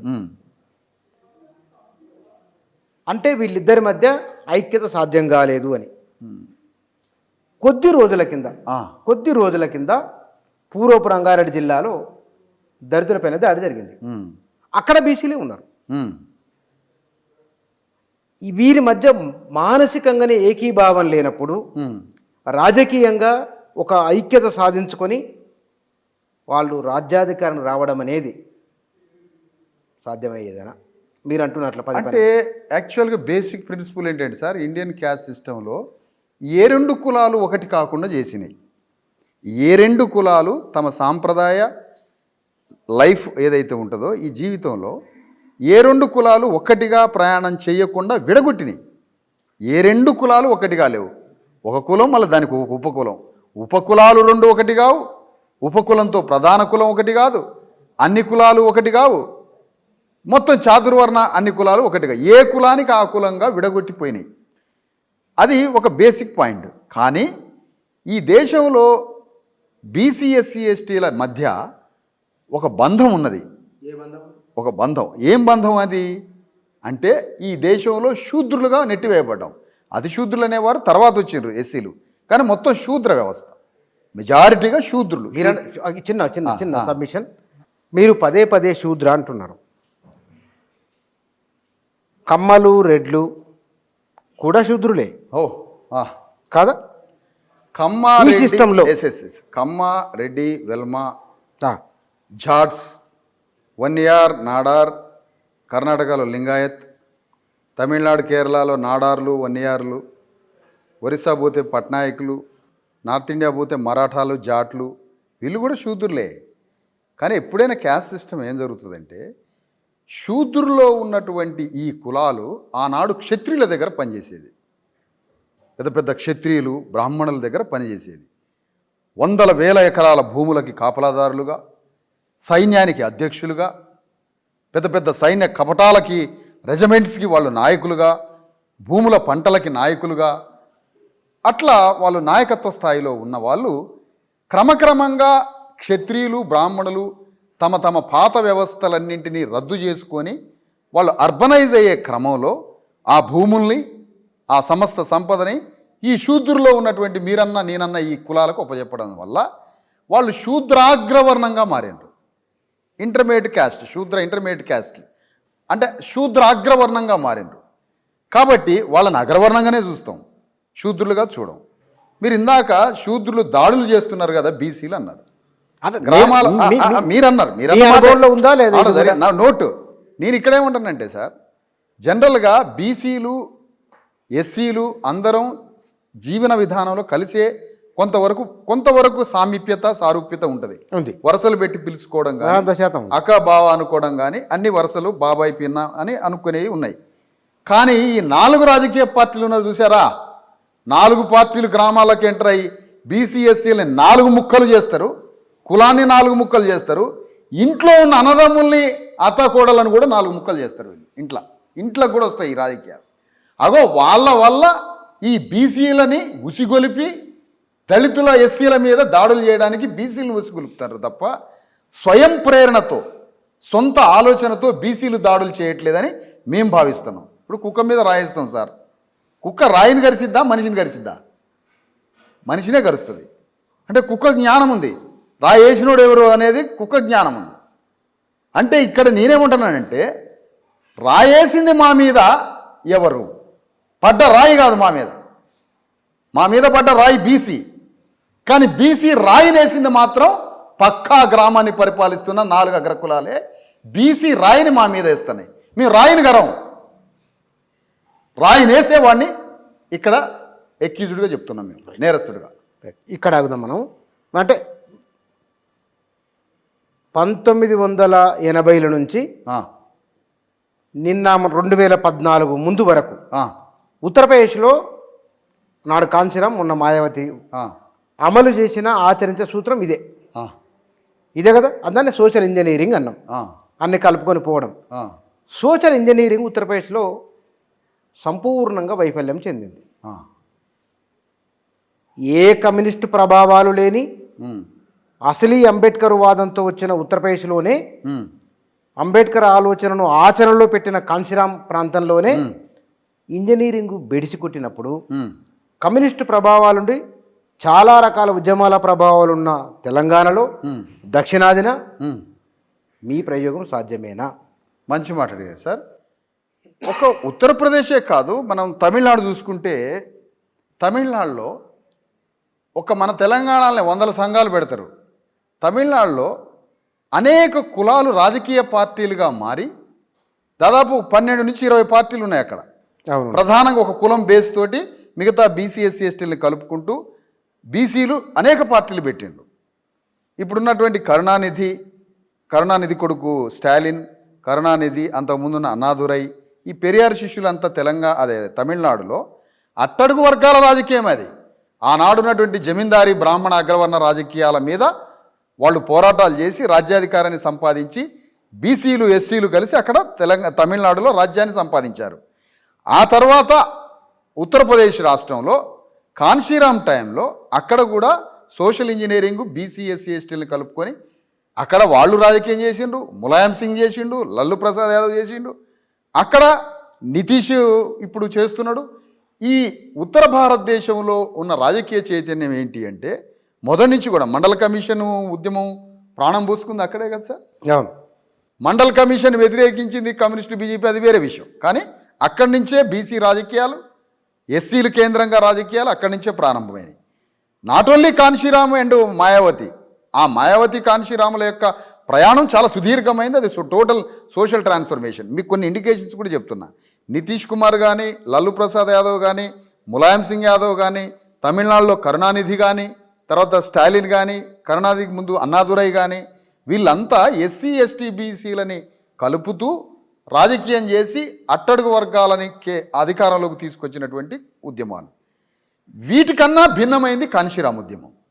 కాన్షీరాం ఉద్యమం మొత్తం సోషల్ ట్రాన్స్ఫర్మేషనే లక్ష్యంగా సుదీర్ఘమైనటువంటి ఒక ప్రయాణం. ఆ ప్రయాణంలో 2-3 సార్లు రాజ్యానికి కూడా ఉత్తరప్రదేశ్లో ఒక స్టేట్ రాజ్యాన్ని తీసుకురావడం జరిగింది. ఆ రాజ్యంలో ఒకసారి ములాయం సింగ్తో కలిసి, ఒకసారి బీజేపీ సపోర్టుతో కలిసి 2-3 సార్లు పవర్లోకి రావడం జరిగింది. పవర్లోకి వచ్చినప్పుడు సామాజికంగా ఆయా అట్టడుగు కులాలు ఎంతో గౌరవాన్ని పొందడం జరిగింది. ఉత్తరప్రదేశ్లో గౌరవాన్ని పొందడం జరిగింది. తమిళనాడులో ఆ గౌరవాన్ని పొందడంతో పాటు ఆర్థిక ప్రయోజనాలు కూడా పొందే ఉన్నాయి. కానీ ఆ రాష్ట్రంలో కాన్షీరాం మరణించిన తర్వాత జరిగిన పరిణామాలని మేము పెద్దగా దాన్ని చూడదలుచుకోలేదు.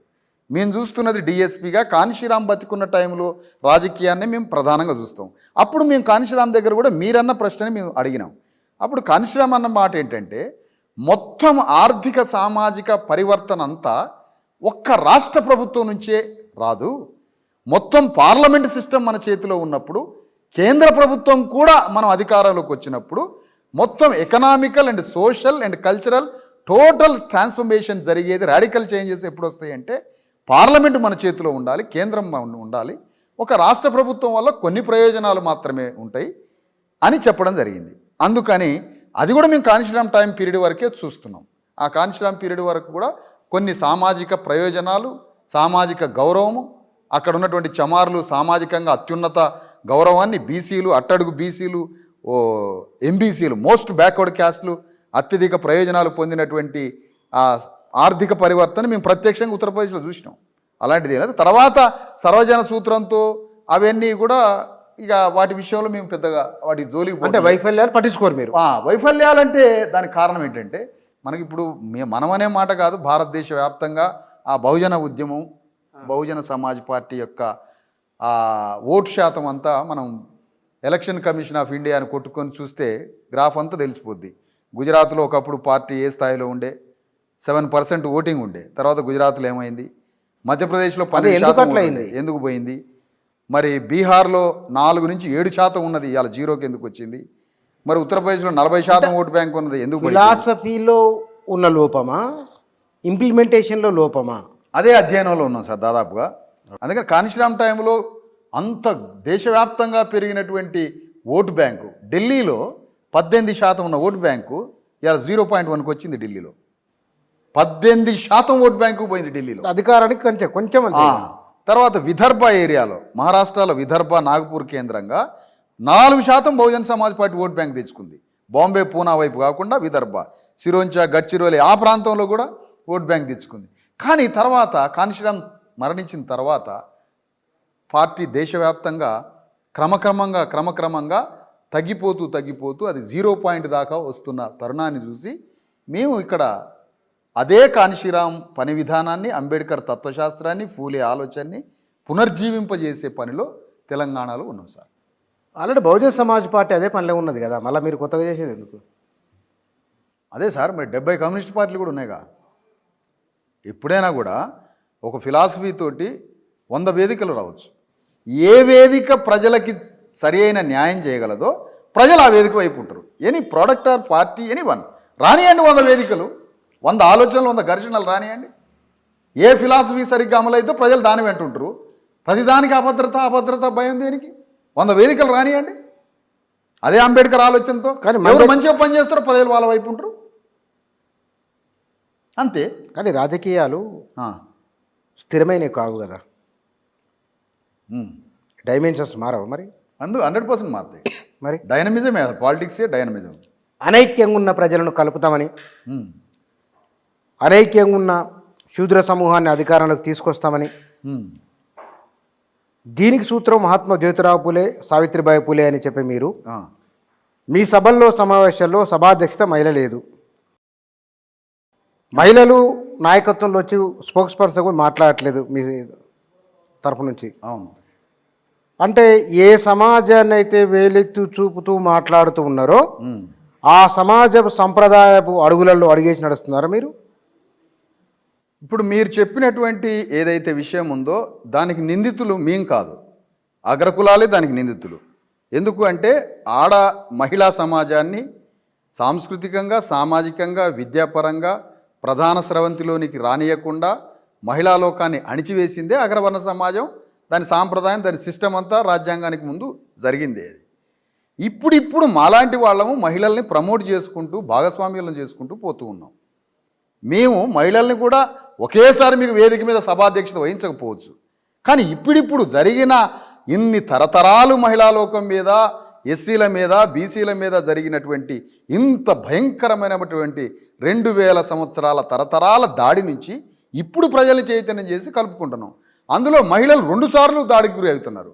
ఒకటి అగ్రవర్ణ సమాజం నుంచి, 2 పురుష సమాజం నుంచి. ఓకే, అంతవరకు బాగుంది. ఇప్పుడిప్పుడే మహిళా లోకాన్ని మేము మహిళల్ని ఆర్గనైజ్ చేస్తూ తీసుకొని వస్తున్నాం. ఆ తీసుకొస్తున్నటువంటి క్రమంలో మేము ఇప్పుడు 2 విషయాలు చెప్తున్నాం ఇక్కడ. మా ఉద్యమంలో రేపు పురుషుల కమిటీ ఉంటుంది, పురుషుల విభాగ కమిటీ ఉంటుంది, మహిళా విభాగం ఉండదు. అయ్యో, నడిపేదే మొత్తం మళ్ళీ దానికి ఒక ఎందుకంటే మహిళా విభాగం ఎందుకు పెట్టాలి? అసలు మహిళా విభాగం ఎందుకు పెట్టాలి? పురుష విభాగం ఎందుకు పెట్టకూడదు? అంటే దాని అర్థం ఏంటంటే ఈ ఉద్యమం పురుషుల ఆధిపత్యంలో ఉంది కాబట్టి మహిళా విభాగం అని ఒకటి పెట్టుకుంటున్నారు. మేము రేపు చేయబోయేది ఏంటంటే మా ఉద్యమం మహిళలకే ప్రధాన నాయకత్వం ఇచ్చి, ప్రధాన ఉద్యమమే మహిళకి నాయకత్వం ఇచ్చి, పురుషులు బాధిత వర్గం కాబట్టి పురుష విభాగం పెడతాం. మేము అంత ప్రాధాన్యత ఇస్తాం మహిళలకు అని అంటున్నాం. ఇక రెండవ విషయం అంటే ఇది ఆశ్చర్యంగా ఉండొచ్చు, అదేనండి, మహిళా విభాగం పెట్టొచ్చు, పురుష విభాగం కూడా పెట్టాలి కానీ నేను అంటున్నా. అంటే ఎప్పుడది మహిళల యొక్క నాయకత్వం ఆ ఉద్యమంలో లేకపోతే మహిళా విభాగం పెట్టుకుంటారు ఏదో వాళ్ళ సమస్యలు చెప్పుకోవడానికి. కానీ మేము రేపు కొద్ది రోజుల్లో మహిళలకు అత్యంత ప్రాధాన్యం ఇచ్చి, అంటే ఒక సందర్భోచితంగా సెటైరిటికల్ చెప్తున్నాను నేను, మహిళలకే ప్రధాన నాయకత్వం ఇచ్చి అవసరమైతే పురుషులు తమ విభాగం పెట్టుకునే ఒక మార్గాన్ని ఇస్తాం. చాలా విశాలంగా ఆలోచిస్తున్నాం అనేది ఇక్కడ ఉన్నటువంటి పాయింట్. ఈ రెండో విషయం 100% ఇప్పుడున్న మహిళా బిల్లులు వ్యతిరేకిస్తున్నాం మేము. పార్లమెంటులో 33% మహిళా బిల్లుని ప్రవేశపెట్టాలని ఒక ముసాయిదా కూడా తయారైంది. అవును, ఆ బిల్లు పార్లమెంటులో చట్టంగా ఆమోదించబడలేదు, రాజ్యసభలోకి ఎంటర్ కాలేదు. ఆ చట్టం అమలు కావాలని దేశవ్యాప్తంగా పోరాటాలు జరిగినాయి. మొన్న ఒక మహిళా నేత దానికి మళ్ళీ నాయకత్వం ఇచ్చి ఆ సమస్యని బయట తీయడం జరిగింది. డిఎస్పి ఉద్యమంగా 100% ఆ మహిళా రిజర్వేషన్ బిల్లుని వ్యతిరేకిస్తున్నాం మేము. దానికి కారణం ఏంటంటే ఈ దేశంలో 90% బీసీ ఎస్సీ ఎస్టీలు ఉండగా 33% మహిళా రిజర్వేషన్ బిల్లు పెడితే ఆ బిల్లు ద్వారా పటేల్ గారు పోతారు, పటేల్ అమ్మ వచ్చి పార్లమెంట్లో కూర్చుంటుంది, దొరగారు పోతాడు, దొరసాన్ వచ్చి పార్లమెంట్ అసెంబ్లీలో కూర్చుంటుంది, అయ్యగారు పోతాడు, అమ్మగారు వచ్చి పార్లమెంట్లో కూర్చుంటుంది, అసెంబ్లీలో కూర్చుంటుంది. అదేం పని సార్? 33% మహిళా రిజర్వేషన్ బిల్లులో 90% బీసీ ఎస్సీ ఎస్టీ మహిళలకి రిజర్వేషన్ కేటాయించాల. ఆ రకమైన బిల్లుని ఆ ముసాయిదాలో పొందుపరిస్తేనే డిఎస్పి ఉద్యమం దానికి నైతికంగానో సామాజికంగానో మద్దతు తెలియజేస్తాం. లేదంటే రాష్ట్ర వ్యాప్తంగా దేశవ్యాప్తంగా పార్లమెంటులో ఆ ఇప్పుడున్న యాజ్ ఇట్ ఈజ్ మహిళా బిల్లు 33% రిజర్వేషన్ బిల్లుని వ్యతిరేకిస్తూ పోరాటాలు మొదలు పెడతాం. అడుగున పోరాటాలు మొదలు పెడతాం. అందులో 33%లో 100% కనీసం 70-80% బీసీ ఎస్సీ ఎస్టీలకి మహిళలకి రిజర్వేషన్ ఇస్తే అప్పుడు ఒక మాట. దానివల్ల ఏమైందంటే ఓ మా చాకలి తల్లో, ముదిరాజు తల్లో, ఓ పద్మశాలి తల్లో, ఓ మంగళి తల్లో, ఓ ముదిరాజు, ఒక యాదవ స్త్రీనో ఇంతమంది మహిళా లోకం పార్లమెంట్లోకి అసెంబ్లీలోకి పోతారు. లాలూ ప్రసాద్ యాదవ్ ఈ మాట అడగలేదా? అప్పుడు ములాయం సింగ్ యాదవ్ ఈ మాట అడగలేదా? ఆ మాట అడిగినరు. కాన్సీరామ్ కూడా ఆ మాట అడిగారు. మేము కూడా ఇప్పుడు అదే మాట అడుగుతున్నాం. ఎస్, దీనికి ఒక చిన్న ప్రశ్న. బాబాసాహెబ్ అంబేద్కర్ హిందూ కోడ్ బిల్లు తీసుకొచ్చినప్పుడు అవును ఈ భారతదేశంలో ఉన్న మహిళా లోకానికి అందరికీ అని అన్నారు ఆయన. అవును అవునా? అవును. ఇప్పటికీ మీరు మాట అన్నారు, అవును, మహిళలు వివక్ష గురవుతున్నారు సమాజ పరంగా, ఎగ్జాక్ట్లీ కుల వ్యవస్థలో. అవును. పురుషుల పట్ల మరో వివక్షను ఎదుర్కొంటున్నారు అవును అన్నప్పుడు మొత్తం భారతీయ సమాజాన్ని తీసుకున్నప్పుడు మహిళలు ఎవరైనా సరే వాళ్ళు బాధితులే కదా. అబ్బా, భలే మాట అన్నారు సార్. కానీ ప్రతి బాధితుడిని మనం చూసే యాంగిల్ ఉంటుంది. ఒక డాక్టర్ హాస్పిటల్కి వస్తాడు సార్. ఒక డాక్టర్ హాస్పిటల్కి వచ్చినప్పుడు ఎమర్జెన్సీ దాంట్లో ఒకడు ఉంటాడు, సాగు బతుకుల్లో ఒక పేషెంట్, జలుబు జ్వరంతో ఒక పేషెంట్ ఉంటాడు. ఇప్పుడు డాక్టర్ ఎవరిని చూడాలి సార్? ఫస్ట్ అవును, డాక్టర్ ఎవరిని చూడాలి? ఫస్ట్ ఐసీలో ఉండి సచ్చే పేషెంట్ని చూడాలనా, లేకపోతే జలుబు చేసే పేషెంట్ని చూడాలా? డాక్టర్ రాగానే హాస్పిటల్ ఎవరిని చూడాలా? ఐసీలో ఉన్న పేషెంట్ను ముందు ప్రాణం పోసి బతికేయాలి. అట్లనే మహిళలు పురుషుల నుంచి వివక్షత పడుతున్నారు కాదనట్లే, కానీ ఇంకా అధికంగా అదనంగా పురుషలోకం నుంచి అగ్రవర్ణ సమాజం నుంచి అన్ని రకాలుగా దాడులు దౌర్జన్యాలకి గురైతూ వివక్షకు గురైతున్న మహిళలు ఎవరు సార్? బీసీ ఎస్సీ ఎస్టీ మహిళలు కాదా? బీసీ ఎస్సీ ఎస్టీ మహిళలు వివక్షతకు గురి కావట్లేదా? దళిత అన్నాడు కదా, విమెన్స్ కూడా దళిత అన్నాడు కదా. ఉమెన్స్ దళిత్ కాదు, అక్కడ శూద్ర. చట్టంలో ఏమనుందంటే శూద్ర, మహిళ కూడా శూద్రే అని. కానీ శూద్రుల్లో ఇంకా దోపిడీ గురవుతున్నటువంటి మహిళలు బీసీ ఎస్సీ ఎస్టీలు. ఆ నిర్వచనంతో వీళ్ళకి రిజర్వేషన్ పెట్టాలంటాను. 33% రిజర్వేషన్లో 70-80% బీసీ ఎస్సీ ఎస్టీలకి రిజర్వేషన్లు పెట్టినప్పుడు ఆ బిల్లుని మేము సమర్థిస్తాం. లేదంటే తెలంగాణ వ్యాప్తంగా మాకున్న చుట్టుపక్కల రాష్ట్రాల్లో డెఫినెట్గా డిఎస్పి ఉద్యమం దాన్ని ప్రొటెస్ట్ చేస్తుంది. 100% దాన్ని కండెమ్ చేస్తుంది, దాన్ని డెఫినెట్గా వ్యతిరేకిస్తుంది. నాకు తెలిసిన సమాచారం డిఎస్పి అనే ఉద్యమము అది రాజకీయ పార్టీగా మారింది, పార్టీ కూడా పెట్టిండ్రు, ఎస్టాబ్లిష్ అయిందని ఒక చర్చ జరుగుతుంది బయట. నిజమేనా ఇది? అంటే ఒకటి ఏంటంటే సార్, ఇక్కడ అంబేద్కరిజాన్ని ఏ లిమిట్స్లో చూపిస్తున్నారంటే, అంబేద్కర్ అంటే ఒక జ్ఞానానికి ప్రతినిధి అని, అంబేద్కర్ అంటే ఏదో ఎస్సీ ఎస్టీ రిజర్వేషన్లకు సంబంధించిన వ్యక్తి అని, అంబేద్కర్ అంటే ఏదో స్కాలర్షిప్లకు సంబంధించిన బాపత అనుకుంటున్నారు. అంబేద్కర్ అంటే అర్థం రాజకీయ యుద్ధం. అంబేద్కర్ అంటే పొలిటికల్ వార్. రాజకీయ యుద్ధం చేసి గీత గీసి, తాత్వికంగా ఒక గీత గీసి, అట్టడుగు వర్గాలందరినీ సమీకరించి వాళ్ళకు ఓటు చైతన్యాన్ని, వాళ్ళ తాత్విక చింతనని, పునాదిని తయారు చేసి వాళ్ళతో యుద్ధం చేయించి రాజ్యాన్ని తీసుకురావడమే అంబేద్కర్ యొక్క తత్వశాస్త్రం యొక్క లక్ష్యం. తద్వారా సోషల్ అండ్ కల్చరల్ ట్రాన్స్ఫర్మేషన్ తర్వాత సంగతి. కాబట్టి అంబేద్కర్ మార్గంలో పోతూ, అంబేద్కర్ ఇచ్చిన ఓటు అనే ఆయుధాన్ని వాడుతూ రాజ్యంలోకి రావడం కూడా పార్ట్ ఆఫ్ అంబేద్కరిజం. అంబేద్కరిజంలో అదొక భాగం కదా, మా సంస్కృతిలో ఒక భాగం. అది తప్పే ఉంది అందులో. పార్టీ ఏం పేరు పేరంటే ఇంకా ఆలోచిస్తున్నాం, రకరకాలుగా ఆలోచిస్తున్నాం. రకరకాలుగా అంటే నమూనా అంటే మీరు ఇప్పుడు కాంశీరామ్ ఒక ఆలోచనతో, ఈయన 30 ఏళ్ల కింద వచ్చింది. అవును. ఎన్టీ రామారావు ఒక ఆలోచనతో, అవును. తర్వాత టీఆర్ఎస్ ఒక ఆలోచనతో అదే వాళ్ళకి పాపం చిన్న చిన్న వివక్షలకి రాజకీయ పార్టీలు పెట్టిర్రు వాళ్ళు. ఎన్టీ రామారావు అన్న వేదిక మీదకి పిలవలేదట పాపం. ఆయన పిలవనందుకు ఆయన ఎన్జీ రంగా వాళ్ళంతా, త్రిపురనేని రామస్వామి చౌదరి వాళ్ళంతా, కమ్మవారంతా కలిసి వాళ్ళ ప్రయాణంలో రాజకీయంగా అడుగులేశారు. చిన్న వివక్షతలకు రాజకీయ వేదికలు పెడతారు వాళ్ళు. మేము 2000 సంవత్సరాల వివక్షతలకు గురైనా మాకు రాజకీయం పెట్టాలని తెలియదు. ఇప్పుడు మాకు వస్తున్నాయి ఆలోచన, మంచి ఆలోచనలు వస్తున్నాయి. మేము కూడా తెలంగాణలో ఉన్న 12,500 గ్రామాలని విముక్తి చేయాలా, అగ్రవర్ణాల దౌర్జన్యాల సంఖ్యల నుంచి మా ప్రజల్ని ఆ సంఖ్యల నుంచి విముక్తి చేయడానికి సామాజిక సాంస్కృతిక మార్గాల్లో ప్రయాణం చేస్తున్నాం. ఇప్పటిదాకా రాజకీయ మార్గంలో కూడా ప్రయాణం చేయడానికి సిద్ధమవుతున్నాం సార్. అది కూడా అంబేద్కర్లో ఒక పార్ట్ అంటున్నా. అంటే మీరు రాజకీయంలోకి వచ్చి ఏదో ఒక పార్టీ ఓట్లు చీల్చి, మీ భాషలో చెప్పాలంటే కనుక ఒక అగ్రకుల పార్టీకి ఓటు చీల్చి మరో అగ్రకుల పార్టీని తీసుకొచ్చి సింహాసనం కూర్చోబెట్టడానికి దోహదపడతారు. లేదు 3 పార్టీలు 4 పార్టీలు అగ్రవర్ణాల నాయకత్వం వహిస్తున్న 4 పార్టీలని సాగనంపి 4 పార్టీలని బొందబెట్టి బీసీ ఎస్సీ ఎస్టీలు సింహాసనం మీద కూర్చోబెట్టడానికి మేము వస్తున్నాం సార్.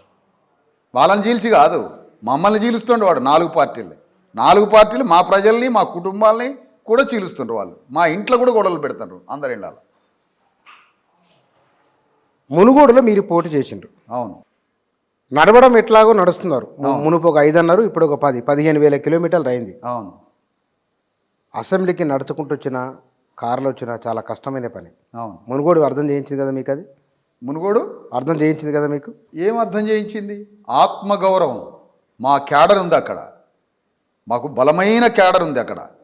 మేము క్యాడరు ప్రజలకి నాయకత్వం వహించి ప్రజా సమీకరణ దశలోకి పోలే. ఆ నియోజకవర్గంలో మాకు 2,000 మంది పైగా క్యాడర్ ఉన్నారు బలంగా. మా క్యాడర్ ఓట్లు ఎక్కడ వేసుకోవాలి? మేము ఎవరికి వేసుకోవాలి మా క్యాడర్ ఓట్లు? మా క్యాడర్ ఓట్లు మేము వేసుకోవడానికి మా అభ్యర్థిని, బలమైన అభ్యర్థి గాలయ్య అనే అభ్యర్థిని పోటీలోకి దింపినాం. మా క్యాడర్ ఓట్లు మేము వేసుకున్నాం. ప్రజల ఓట్లు వస్తాయని ఆశించడం రాలేదు. మేమన్న పార్టీయా అక్కడ? మేము రాజకీయ పార్టీగా నిలబడ్డాం కాదే. మా క్యాడర్తో పాటు ప్రజలకు కూడా సందేశం ఇద్దాం. ప్రజలు వేస్తే వేసిర్రు, లేకపోతే లేదు. మా క్యాడర్ ఓట్లన్నా మేము వేసుకుందాం అనుకుంటే ఖచ్చితంగా క్యాడర్ ఓట్ల వరకు మాత్రం పడ్డాయి. అంటే మీ దగ్గర ఎంతమంది వేస్తారు మీకు ముందు అంచనా ఉందా? అంచనా ఉంది, కానీ ప్రజలు వేస్తారని ఒక నమ్మకం, ఒక ఆశతో పోతాం కదా, ఆశతో పోయినాం. కానీ మేము బాగా ప్రభావితం చేసినాం మా వాదనతో నియోజకవర్గం. ఇప్పుడు అర్థమవుతుంది, ఎన్నికలు అయినాక అర్థమవుతుంది. ఇలా మోసాలను అక్కడనే ఓపెన్ చేసి చూపించడం జరిగింది. అది అందుకని రాజకీయ మార్గంలోకి వెళ్ళడానికి సిద్ధమవుతున్నామని ఈ మైక్ ఛానల్ వేదిక మీద నుంచి మీకు చెప్తున్నాం సార్. సిద్ధమవుతున్నారు సార్. కంగ్రాట్స్ మీకు. Congratulations advance. ఒక మాల, ఒక మాదిగ నాయకుడు రాజకీయ పార్టీ పెట్టి నేను మిమ్మల్ని ఎమ్మెల్యేలు చేస్తాను రండి అంటే మీరు చెబుతున్నా, మీరు ఆరాధిస్తున్నా, మీరు ఆతృత పడుతున్న సమూహం అంతా వస్తుందా? అసలు ఇంతకు మాల మాదిగ నాయకుడు ఎవరు? అయ్యో మీరు అన్నారు కదా కింది స్థాయిలో ఉన్న వాళ్ళని. నేను అడుగుతున్నా బుచ్చన్న గారు, మీరు ఎవరైనా ఇప్పుడు జగన్మోహన్ రెడ్డి దగ్గర పోయి మీరు రెడ్లకి నాయకుడా? రేవంత్ రెడ్డి దగ్గరికి పోయి నువ్వు రెడ్డి నాయకుడువా? షర్మిలా దగ్గరికి పోయి నువ్వు రెడ్డి దొరసాన్లకి నాయకురాలువా? కేసీఆర్ దగ్గర పోయి నువ్వు వెలమ నాయకుడువా? బండి సంజయ్ దగ్గరికి పోయి నువ్వు మున్నూరు కాపులకు నాయకుడు అని అడగగలవా? నన్ను పట్టుకొని మాలామాదిగ నాయకుడు అని ఎట్లా అంటావు? మిమ్మల్ని అనట్లేదు, మీరు నాయకత్వం వహిస్తే మీ కిందున్న వాళ్ళు వస్తారా? బీసీ నేను ఒక మాదిగ సామాజిక వర్గ నేపథ్యం కలిగిన వాడిని. ఓకే. అట్టడుగు మాదిగలైనటువంటి వారు ఆ అణచివేతకు గురైనటువంటి మాదిగ కులంలో పుట్టిన వ్యక్తిని నేను. కానీ నా సహబాధిత వర్గం ఉంది, కోవిక్టిమ్స్. నా సహబాధిత వర్గమే మాలలు కావచ్చు, ఎస్టీలు కావచ్చు, ఆదివాసీలు కావచ్చు, బీసీలు కావచ్చు, మహిళా లోకం కావచ్చు, అగ్రవర్ణాల్లో ప్రజాస్వామిక వాదులు కావచ్చు. విశాల వేదికని ఏర్పాటు చేయడానికి అట్టడుగు కులంలో పుట్టిన వాడిగా, అట్టడుగు కులానికి నాయకుడుగా కాదు నేను. ఇది క్లారిటీ. మీరేమనుకోవద్దు బుచ్చన్న గారు, నేనేమనుకో. అట్టడుగు కులంలో పుట్టిన నేపథ్యం నాకు. కానీ నేను అట్టడుగు కులానికి పరిమితమైన నాయకుడిని కాదు నేను. నా కోవిక్టిమ్స్, నా సహబాధిత వర్గం విశాలమైన ఆలోచనతో కోట్ల మంది ప్రజల కన్నీళ్లు తుడవడానికి బయలుదేరుతున్నాను. ఓకే, బహుశా నా ప్రశ్న మీకు పొరపాటున అర్థమైనట్టుంది.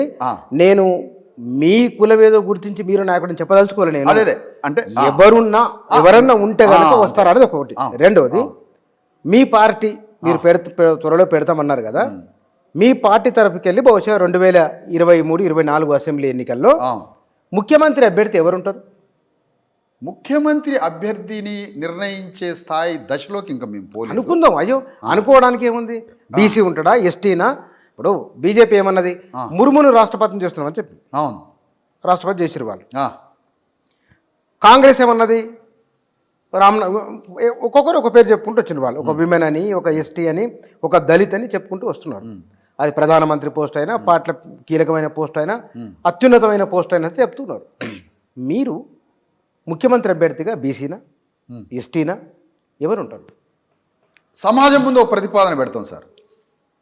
మేము ఎట్లా అభ్యర్థిని నిర్ణయిస్తామంటే, సమాజం ముందు ఒక ప్రతిపాదన చేద్దాం. వేల సంవత్సరాలుగా ఈ సమాజంలో ఆర్థికంగా, సామాజికంగా, సాంస్కృతికంగా, రాజకీయంగా ఏ వర్గం అణిచివేతకు గురైందో, ఏ కులం అణిచివేతకు గురైందో, ఆ అణిచివేతకి గురైనటువంటి ఆ కులము, ఆ జనసాంద్రత, ఆ నేపథ్యాన్ని వివరించి ఆ అణిచివేతకు గురైనటువంటి సామాజిక వర్గంలో ఉన్న అభ్యర్థినే ముఖ్యమంత్రి అభ్యర్థిగా ప్రకటించే ఒక ప్రజల ముందు అభిప్రాయాన్ని ఉంచుదామని, ఆ ప్రజల యొక్క నిర్ణయం మేరకే ఆ సామాజిక వర్గాన్ని ఎంచుకుందామని. అంటే ప్రజాభిప్రాయం ద్వారా, ప్రజాభిప్రాయం ద్వారా అట్లా పోదాం అనుకుంటున్నాం ఎప్పుడైనా సరే. ఎవరు అట్టడుగు వర్గం, ఈ సమాజంలో ఎవరు అట్టడుగు వర్గం, ఆ విధంగా. కానీ నేను అదే సమయంలో మేము ఒక ప్రశ్న వేస్తున్నాను సార్. తెలంగాణలో ఉన్నటువంటి కాంగ్రెస్ పార్టీ ఇవాళ తెలంగాణలో రాజకీయాలు చేస్తూ ఉంది. అది కూడా ఒక పాదయాత్ర లేకపోతే అనేక రకాల ఉద్యమాలు వస్తుంది, యాత్రలు చేస్తున్నారు. ఆ ఉద్యమంలో వస్తున్నటువంటి వాళ్ళు ఎవరిని ముఖ్యమంత్రిని చేస్తారు? రేవంత్ ఎవరికి అధికారాన్ని ఉపజెపుతారు? వాళ్ళు ముందే అంటున్నారు, కింద వేదిక కింద ఉన్న మీరు చెప్పి, మీరైతే ఎవరైతే అంటున్నారో చాలా మంది జనాలని, రేవంత్ రెడ్డి గారి నాయకత్వం పడితే కాబోయే ముఖ్యమంత్రి రేవంత్ రెడ్డి చెప్తున్నారు. అన్నప్పుడు టీఆర్ఎస్ పార్టీ దళితుడిని ముఖ్యమంత్రిని ఎందుకు చేయలేదు అని ప్రశ్నేసి అర్హత కోల్పోయినట్టేగా కాంగ్రెస్ పార్టీ. కాంగ్రెస్ పార్టీ టీఆర్ఎస్ని అడుగుతున్నది, నువ్వు దళితుడిని ఎందుకు ముఖ్యమంత్రిని చేయలేదు అని అడుగుతున్నప్పుడు నువ్వు చేస్తావా దళితుడిని ముఖ్యమంత్రి? దళితుడిని ముఖ్యమంత్రిని చేస్తాననే వాగ్దానం కాంగ్రెస్ పార్టీ ప్రజల ముందు పెట్టగలదా? చేస్తాను. నంబర్ 1. 2, మేము ఈ పార్టీల ముందు రేపు మా పాదయాత్ర ముగిసిన తర్వాత మేము ఒక పెద్ద పోరాటానికి పిలుపునివ్వబోతున్నాం సార్. ఈ రాజకీయ పార్టీల ముందు ఒక 5 డిమాండ్లు పెట్టాలనుకుంటున్నాం. నంబర్ 1, మీరు దళితుడిని ముఖ్యమంత్రిని చేస్తారా? ముఖ్యమంత్రి హోదా దళితుడికి ఇస్తారా? క్యాబినెట్లో ఉన్నటువంటి మొత్తం క్యాబినెట్ పోస్టులన్నీ కూడా, ముఖ్యమంత్రి దగ్గర ఉన్నటువంటి మంత్రుల శాఖలన్నీ, క్యాబినెట్ అంతా కూడా 93% క్యాబినెట్ని బీసీ ఎస్సీ ఎస్టీలకు ఉపజెపుతారా? 2వ డిమాండ్. 3వది, ప్రిన్సిపల్ సెక్రటరీ నుంచి గ్రామస్థాయి ఎంఆర్ వరకు మొత్తం బ్యూరోక్రసీ సిస్టాన్ని బీసీ ఎస్సీ ఎస్టీ అధికారులకే ఈ వ్యవస్థను ఉపజెపుతారా? డీజీపీ నుంచి సబ్ ఇన్స్పెక్టర్ వరకు పోలీస్ శాఖని బీసీ ఎస్సీ ఎస్టీ అధికారులకే పోలీస్ వ్యవస్థను ఉపజెపుతారా? 5వది, ఈ బడ్జెట్లో 93% బడ్జెట్, అంటే దాదాపు 2 లక్షల కోట్ల రూపాయల బడ్జెట్లో 93% బడ్జెట్ని బీసీ ఎస్సీ ఎస్టీలకే కేటాయిస్తారా? మీ రాజకీయ పార్టీ అధ్యక్షుడుగా అట్టడుగు వర్గాలకే పార్టీ నాయకత్వం బీసీలకు ఉపయోగిస్తారా? మళ్ళొక్కసారి మీ ముందు పెడుతున్నా సార్, ఇది చాలా పెద్ద పోరాటం మొదలు పెడుతున్నాం. 5 పార్టీలని, ఇప్పుడున్న అగ్రవర్ణ పార్టీలని, కమ్యూనిస్ట్ పార్టీతో సహా 5-6 డిమాండ్లు పెడుతున్నాం. మీ పార్టీ నాయకత్వం బీసీలకు ఉపయోగిస్తారా? మీ ముఖ్యమంత్రి అభ్యర్థిని దళితులకు ఉపజెపుతారా? మీ క్యాబినెట్ మొత్తాన్ని బీసీ ఎస్సీ ఎస్టీలకు ఉపజెపుతారా? బ్యూరోక్రసీ సిస్టమ్ చీఫ్ సెక్రటరీ నుంచి ఎంఆర్ వరకు బీసీ ఎస్సీ ఎస్టీ అధికారులకు ఇస్తారా? డీజీపీ నుంచి సబ్ ఇన్స్పెక్టర్ వరకు పవర్ఫుల్ పోస్టులన్నీ బీసీ ఎస్సీ ఎస్టీ అధికారులకు ఇస్తారా? బడ్జెట్ ఏదైతే ఉందో ఆ బడ్జెట్ని 93% బడ్జెట్ అంటే 2 లక్షల కోట్ల రూపాయల బడ్జెట్ పెడితే 1,90,000 కోట్ల రూపాయల బడ్జెట్ని బీసీ ఎస్సీ ఎస్టీలకి కేటాయిస్తారా? ఈ డిమాండ్లకి ఒప్పుకోకపోతే ఆ పార్టీలని గ్రామాలలో దోషులుగా చిత్రీకరించి వాళ్ళని దోషులుగా ఇంటింటికి పరిచయం ప్రచారం చేసి ఆ పార్టీల మీద మేము యుద్ధాన్ని మ్రోగిస్తాం ఎన్నికల ఈ యాత్ర అయిపోయిన తర్వాత. ఎందుకు అని అంటున్నామంటే కళ్ళ ముందు 93% బీసీ ఎస్సీ ఎస్టీలు ఉన్న తెలంగాణలో ఏ విధంగా నువ్వు పార్టీకి అధ్యక్షుడు అవుతావు? రెడ్డి వర్గంలో నుంచి వచ్చి, వెలం వర్గం నుంచి, కర్ణ వర్గం నుంచి, అగ్రవర్ణాల నుంచి వచ్చి నువ్వు పార్టీకి నాయకత్వం ఎట్లా వహిస్తావు బీసీ ఎస్సీ ఎస్టీలు వదిలిపెట్టి? ఒక ప్రశ్న అడగొచ్చా? తప్పు కదా ఇది? ఒక ప్రశ్న అడగొచ్చా? చెప్పండి సార్. మీరు మాట్లాడిన దాంట్లో సార్ ఓ రేషన్ కార్డు ఇవ్వండి, 2 డబుల్ బెడ్రూమ్ ఇండ్లు ఇవ్వండి, మా ఊరి చెరువులో పూడికదీయండి, చిన్న లిఫ్ట్ పెట్టి నీళ్ళు పోయండి అన్నంత ఈజీనా పార్టీ పదవి ఇవ్వడం అనేది? అది జరిగే పనేనా? అది అయ్యే పనేనా? ఎందుకు అసాధ్యమైన డిమాండ్లు ఎత్తుకోవడం కాలయాపన తప్ప? అంటే ఒక రాజకీయ పార్టీ రాజ్యంలో వాటా ఇవ్వదు, ఒక రాజకీయ పార్టీ సింహాసనాన్ని ఇవ్వదు, బడ్జెట్లో 93% ప్రజలు పేదవాళ్ళు బీసీ ఎస్సీ ఎస్టీలు ఉంటే ఆ ప్రజలకు తగ్గ బడ్జెట్ ఇవ్వదు, విద్యకి డబ్బు కేటాయించదు, ఆరోగ్యానికి డబ్బు కేటాయించదు, లక్షల కోట్ల రూపాయలు మా భూములు లేని ప్రాజెక్టులకు కేటాయిస్తుంది. ఒక పార్టీ కాదు, మాకు అన్ని పార్టీలు ఈక్వలే, అన్ని పార్టీలు మాకు నేరస్తులే, అన్ని పార్టీలు దోషులే, అందరూ ఒకే క్లాస్ కల్చర్. అన్ని పార్టీలో ఉన్న అగ్రవర్ణ నాయకుల మధ్య వ్యాపారాలు ఉంటాయి, పెళ్లిళ్ళు ఉంటాయి, బంధుత్వాలు ఉంటాయి, అన్నీ ఉంటాయి. కాబట్టి మాకు ఒక పార్టీ కాదు, 3-4 పార్టీలు అంతా మాకు ఈక్వల్ ఎక్యూజ్డే, మొత్తం నిందితులే వాళ్ళు.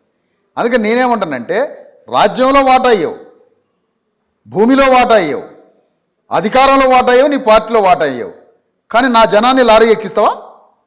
నా ప్రజల్ని, నా బీసీ ఎస్సీ ఎస్టీల జనాన్ని లారీ ఎక్కించి మీటింగ్లో తీసుకొని పోతావా? నా పార్టీ నా ప్రజల చేత జెండాలు మోయించి జేజేలు కొట్టించి అవసరమైతే కొట్లాటలలో మర్డర్లు అయిపోయి నా ప్రజల రక్త ఏరులై పారి నా ప్రజలు చచ్చిపోయి వాళ్ళ గోడీలు కట్టి పని మాత్రం చేస్తావు, కానీ రాజ్యంలో వాటా అయ్యావు, బడ్జెట్లో వాటా అయ్యావు. అంటే రేషన్ కార్డు ఇస్తే చిన్న రేషన్ 4 కిలోల బియ్యం రేషన్ కార్డుకి దానికి ఆశపడి మేము బలైపోవాలనా? ఇది అవమానం కాదా మాకు? ఆంధ్ర నుంచి అవమానం జరిగిందంటే అవమానం అయింది. 93% ఉన్న జనానికి ఏమో రేషన్ కార్డు ఇస్తాడట, మైనారిటీకి ఉన్న 7% అగ్రవర్ణాలు, 7% అగ్రవర్ణాల మైనారిటీలు పరిపాలించి 93% ఉన్నోడికి కార్డు ఇస్తాడు ఆ రేషన్ కార్డు. 93% ఉన్న మేము అధికారానికి వచ్చి 7% ఉన్న అగ్రవర్ణాలకు మేము రేషన్ కార్డు ఇస్తాం. ఒకటి మీరు 2-3 సంవత్సరాల బడ్జెట్ గురించి మాట్లాడారు. పెన్షన్లు ఇస్తున్నది ఎవరికి? పెన్షన్స్ ఇస్తున్నది ఎవరికి? డబ్బులు వాళ్ళకే కదా. అవును. షాద్ ముబారక్ కళ్యాణ లక్ష్మి ఇస్తున్నది ఎవరికి? వాళ్ళకే కదా. ప్రమాదంలో చనిపోతే సంక్షేమ పథకాలనండిగా, సంక్షేమ పథకాలు మొత్తం బడ్జెట్ అంతా. ప్రభుత్వ ఉద్యోగుల తర్వాత సంక్షేమ పథకాలకి సగం బడ్జెట్ పోతున్నప్పుడు ఈ బడ్జెట్ లో మీరన్న 93% వెళ్తున్నట్లే కదా. ఎట్లా వెళ్ళినట్టు? మేము ఒక పథకం చెప్తున్నాం, రైతు బంధు ఎవరికి పోతున్నాయి డబ్బులు? వేల కోట్ల రూపాయలు. నంబర్ 1, లక్షల కోట్ల రూపాయలు ప్రాజెక్టుల మీద ఖర్చు పెడుతున్నారు, దాని కింద బీసీ ఎస్సీ ఎస్టీలకు భూములు లేవు, ఆ ప్రాజెక్టుల డబ్బులు ఎవరికి పోతున్నాయి?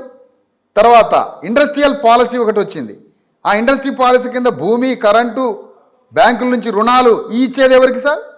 తర్వాత అధికారం అంతా ఎవరి చేతిలోకి ఇస్తారు? రెడ్డి వెలమదొరలే కదా అధికారంలో ఉన్నది, మిగతా పార్టీలు పోటీ పడుతున్నది కూడా వాళ్ళకే కదా. అంటే సింహభాగం మీరు తీసుకొని ఆ పై బడ్జెట్లో సంక్షేమ పథకాలు పెట్టి దులుపుకుంటే సరిపోతుందా? అది మీరు ఇచ్చేది? అదేంటి అవమానం చేయడం? అది కరెక్ట్ కాదు కదా. అదేలో ఒకటి, గవర్నమెంట్కి బడ్జెట్కి డబ్బులు ఎవరు సార్ ఇచ్చేది? ప్రభుత్వానికి లక్షల కోట్ల రూపాయల డబ్బులు ఎవరి నుంచి పోతున్నాయి? మా శ్రమ నుంచి కాదా? మా రక్త మాంసాల నుంచి కాదా? మా ప్రజల బీసీ ఎస్సీ ఎస్టీలు తాగితే ఎంత పోతున్నాయో తెలుసా రాష్ట్ర ప్రభుత్వానికి? 30,000 crores, 30,000 కోట్ల రూపాయల డబ్బులు ఎక్సైజ్ ట్యాక్స్ కడుతున్నాం బీసీ ఎస్సీ ఎస్టీలు. రోజు ముప్పు మిరపకాయలు, చింతపండు, సబ్బు, సినిమా, వీటికి ఎన్ని పోతున్నాయి డబ్బులు మా ప్రజల నుంచి? బీసీ ఎస్సీ ఎస్టీల నుంచి ఎన్ని డబ్బులు పోతున్నాయి గవర్నమెంట్కి? ప్రైవేట్గా చూద్దాం. బీసీ ఎస్సీ ఎస్టీలు చికెన్ బంద్ చేస్తే ఏమైంది సార్? మేము ఒక నిర్ణయం తీసుకుంటే అగ్రవర్ణాల చికెన్ కంపెనీలు ఉంటాయా?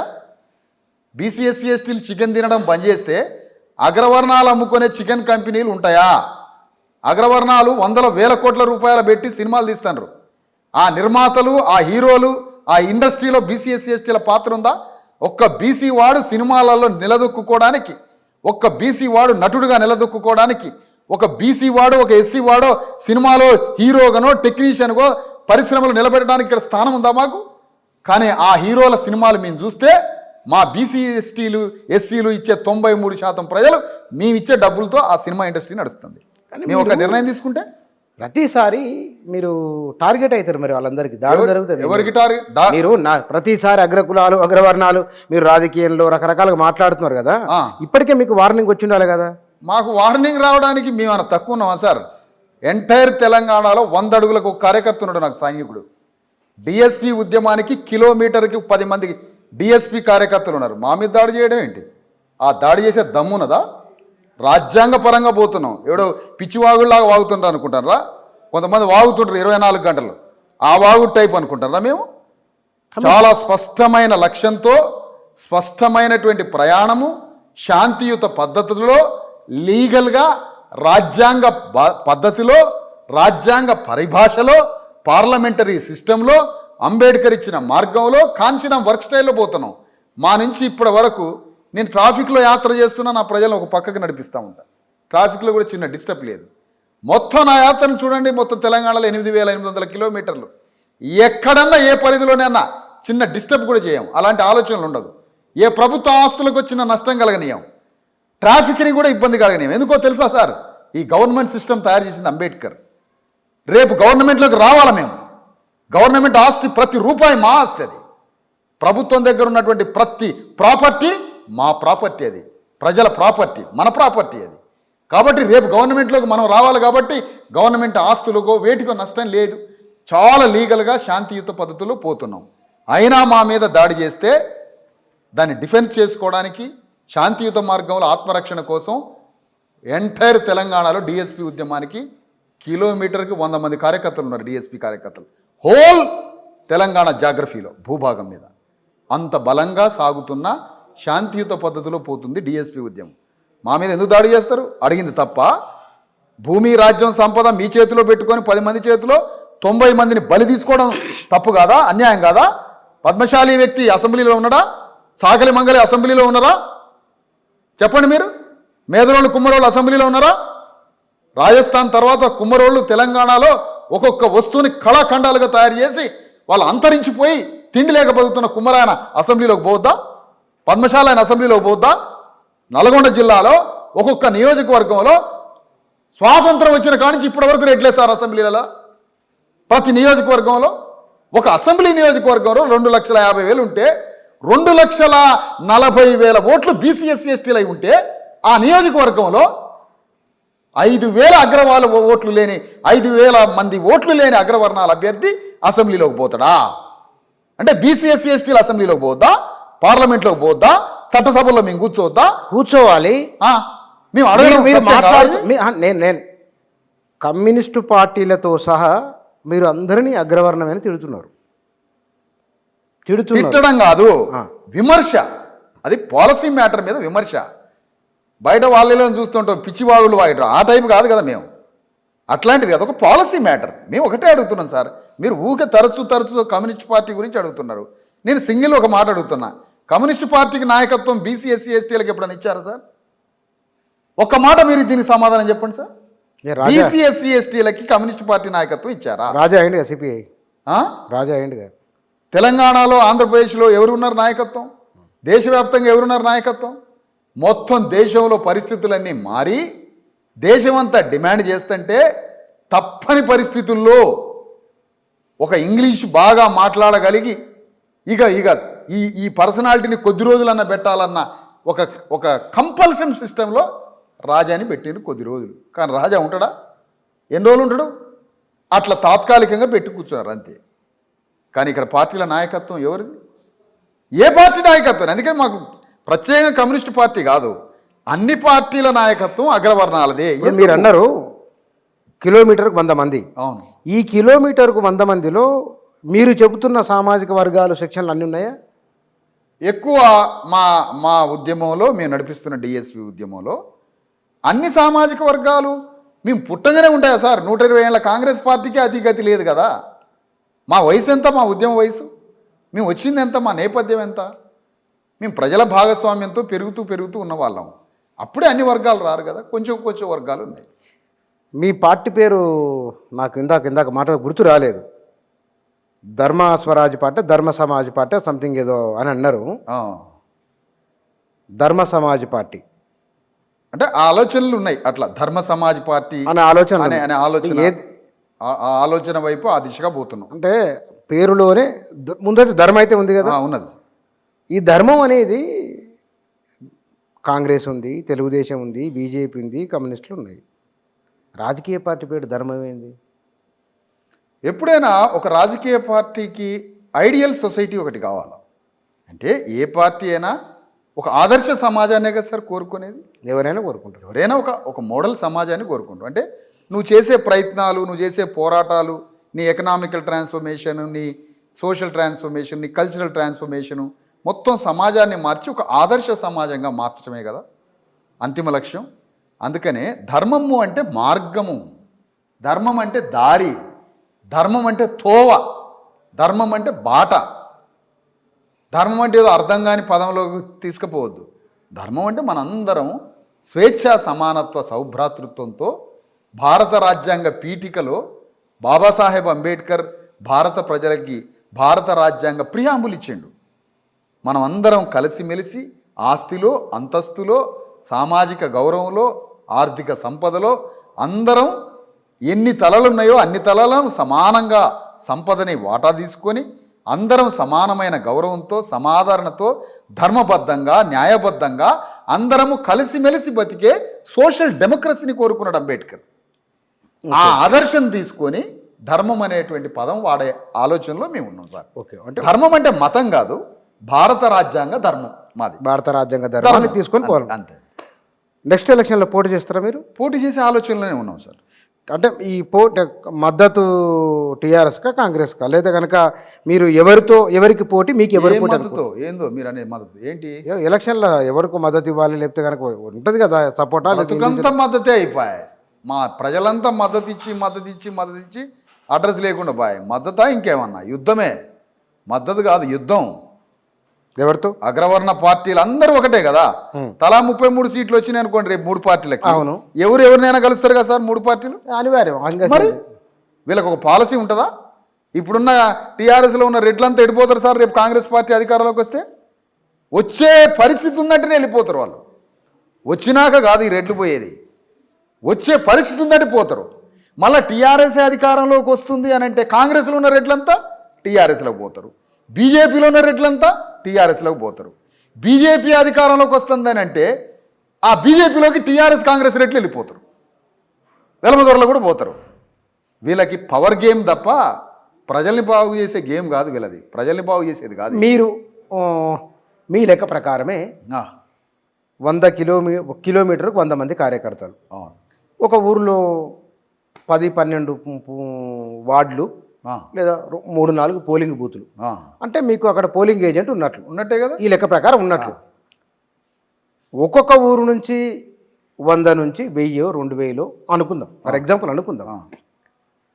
ఈ చీల్చే ఓట్లు టీఆర్ఎస్వా కాంగ్రెస్వా, లేదా మీకు గెలిచే బలం ఉంటే గనక తెలంగాణలో మీ ప్రధానంగా ఓట్లలో మీకు ఎవరు బలమైన ప్రత్యర్థి అని అనుకుంటున్నారు? అట్లాగా సార్, ఇప్పుడు ఎవరిని చీలుస్తున్నాం అనేది మా అభిప్రాయం కాదు సార్.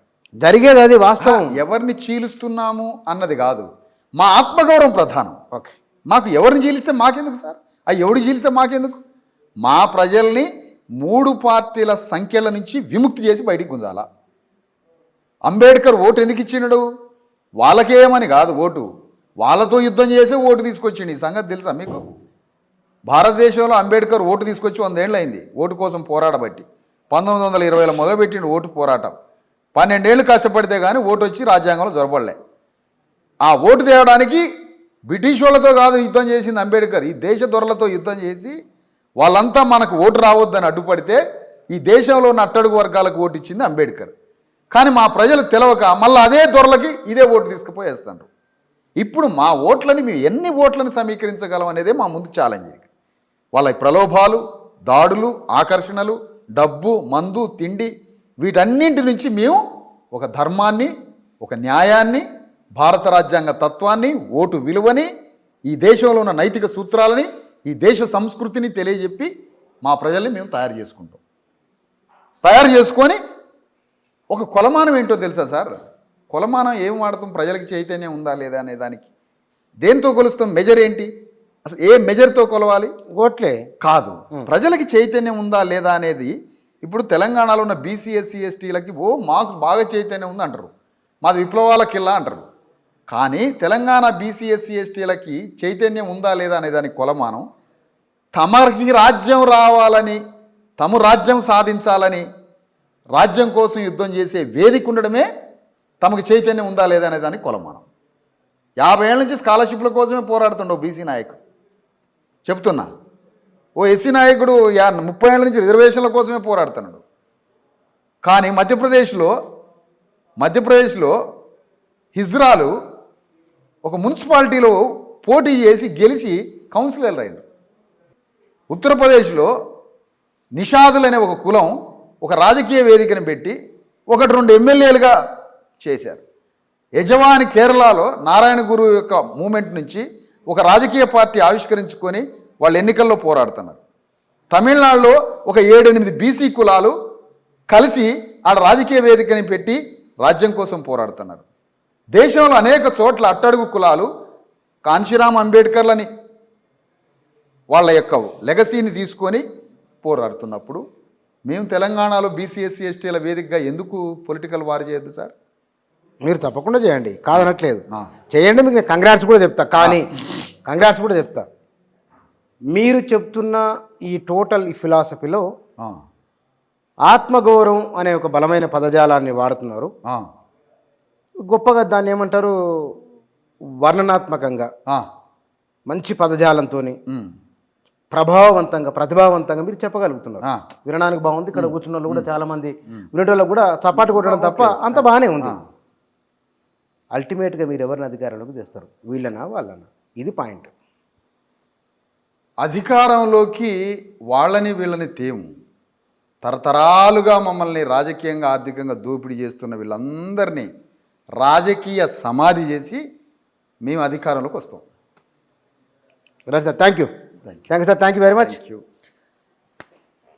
మీకు మీ రాజకీయ పార్టీ ప్రకటిస్తున్నట్టు చెప్పలేదు, ఎప్పుడు ప్రకటిస్తారు చూద్దాం, అది కూడా చూద్దాం.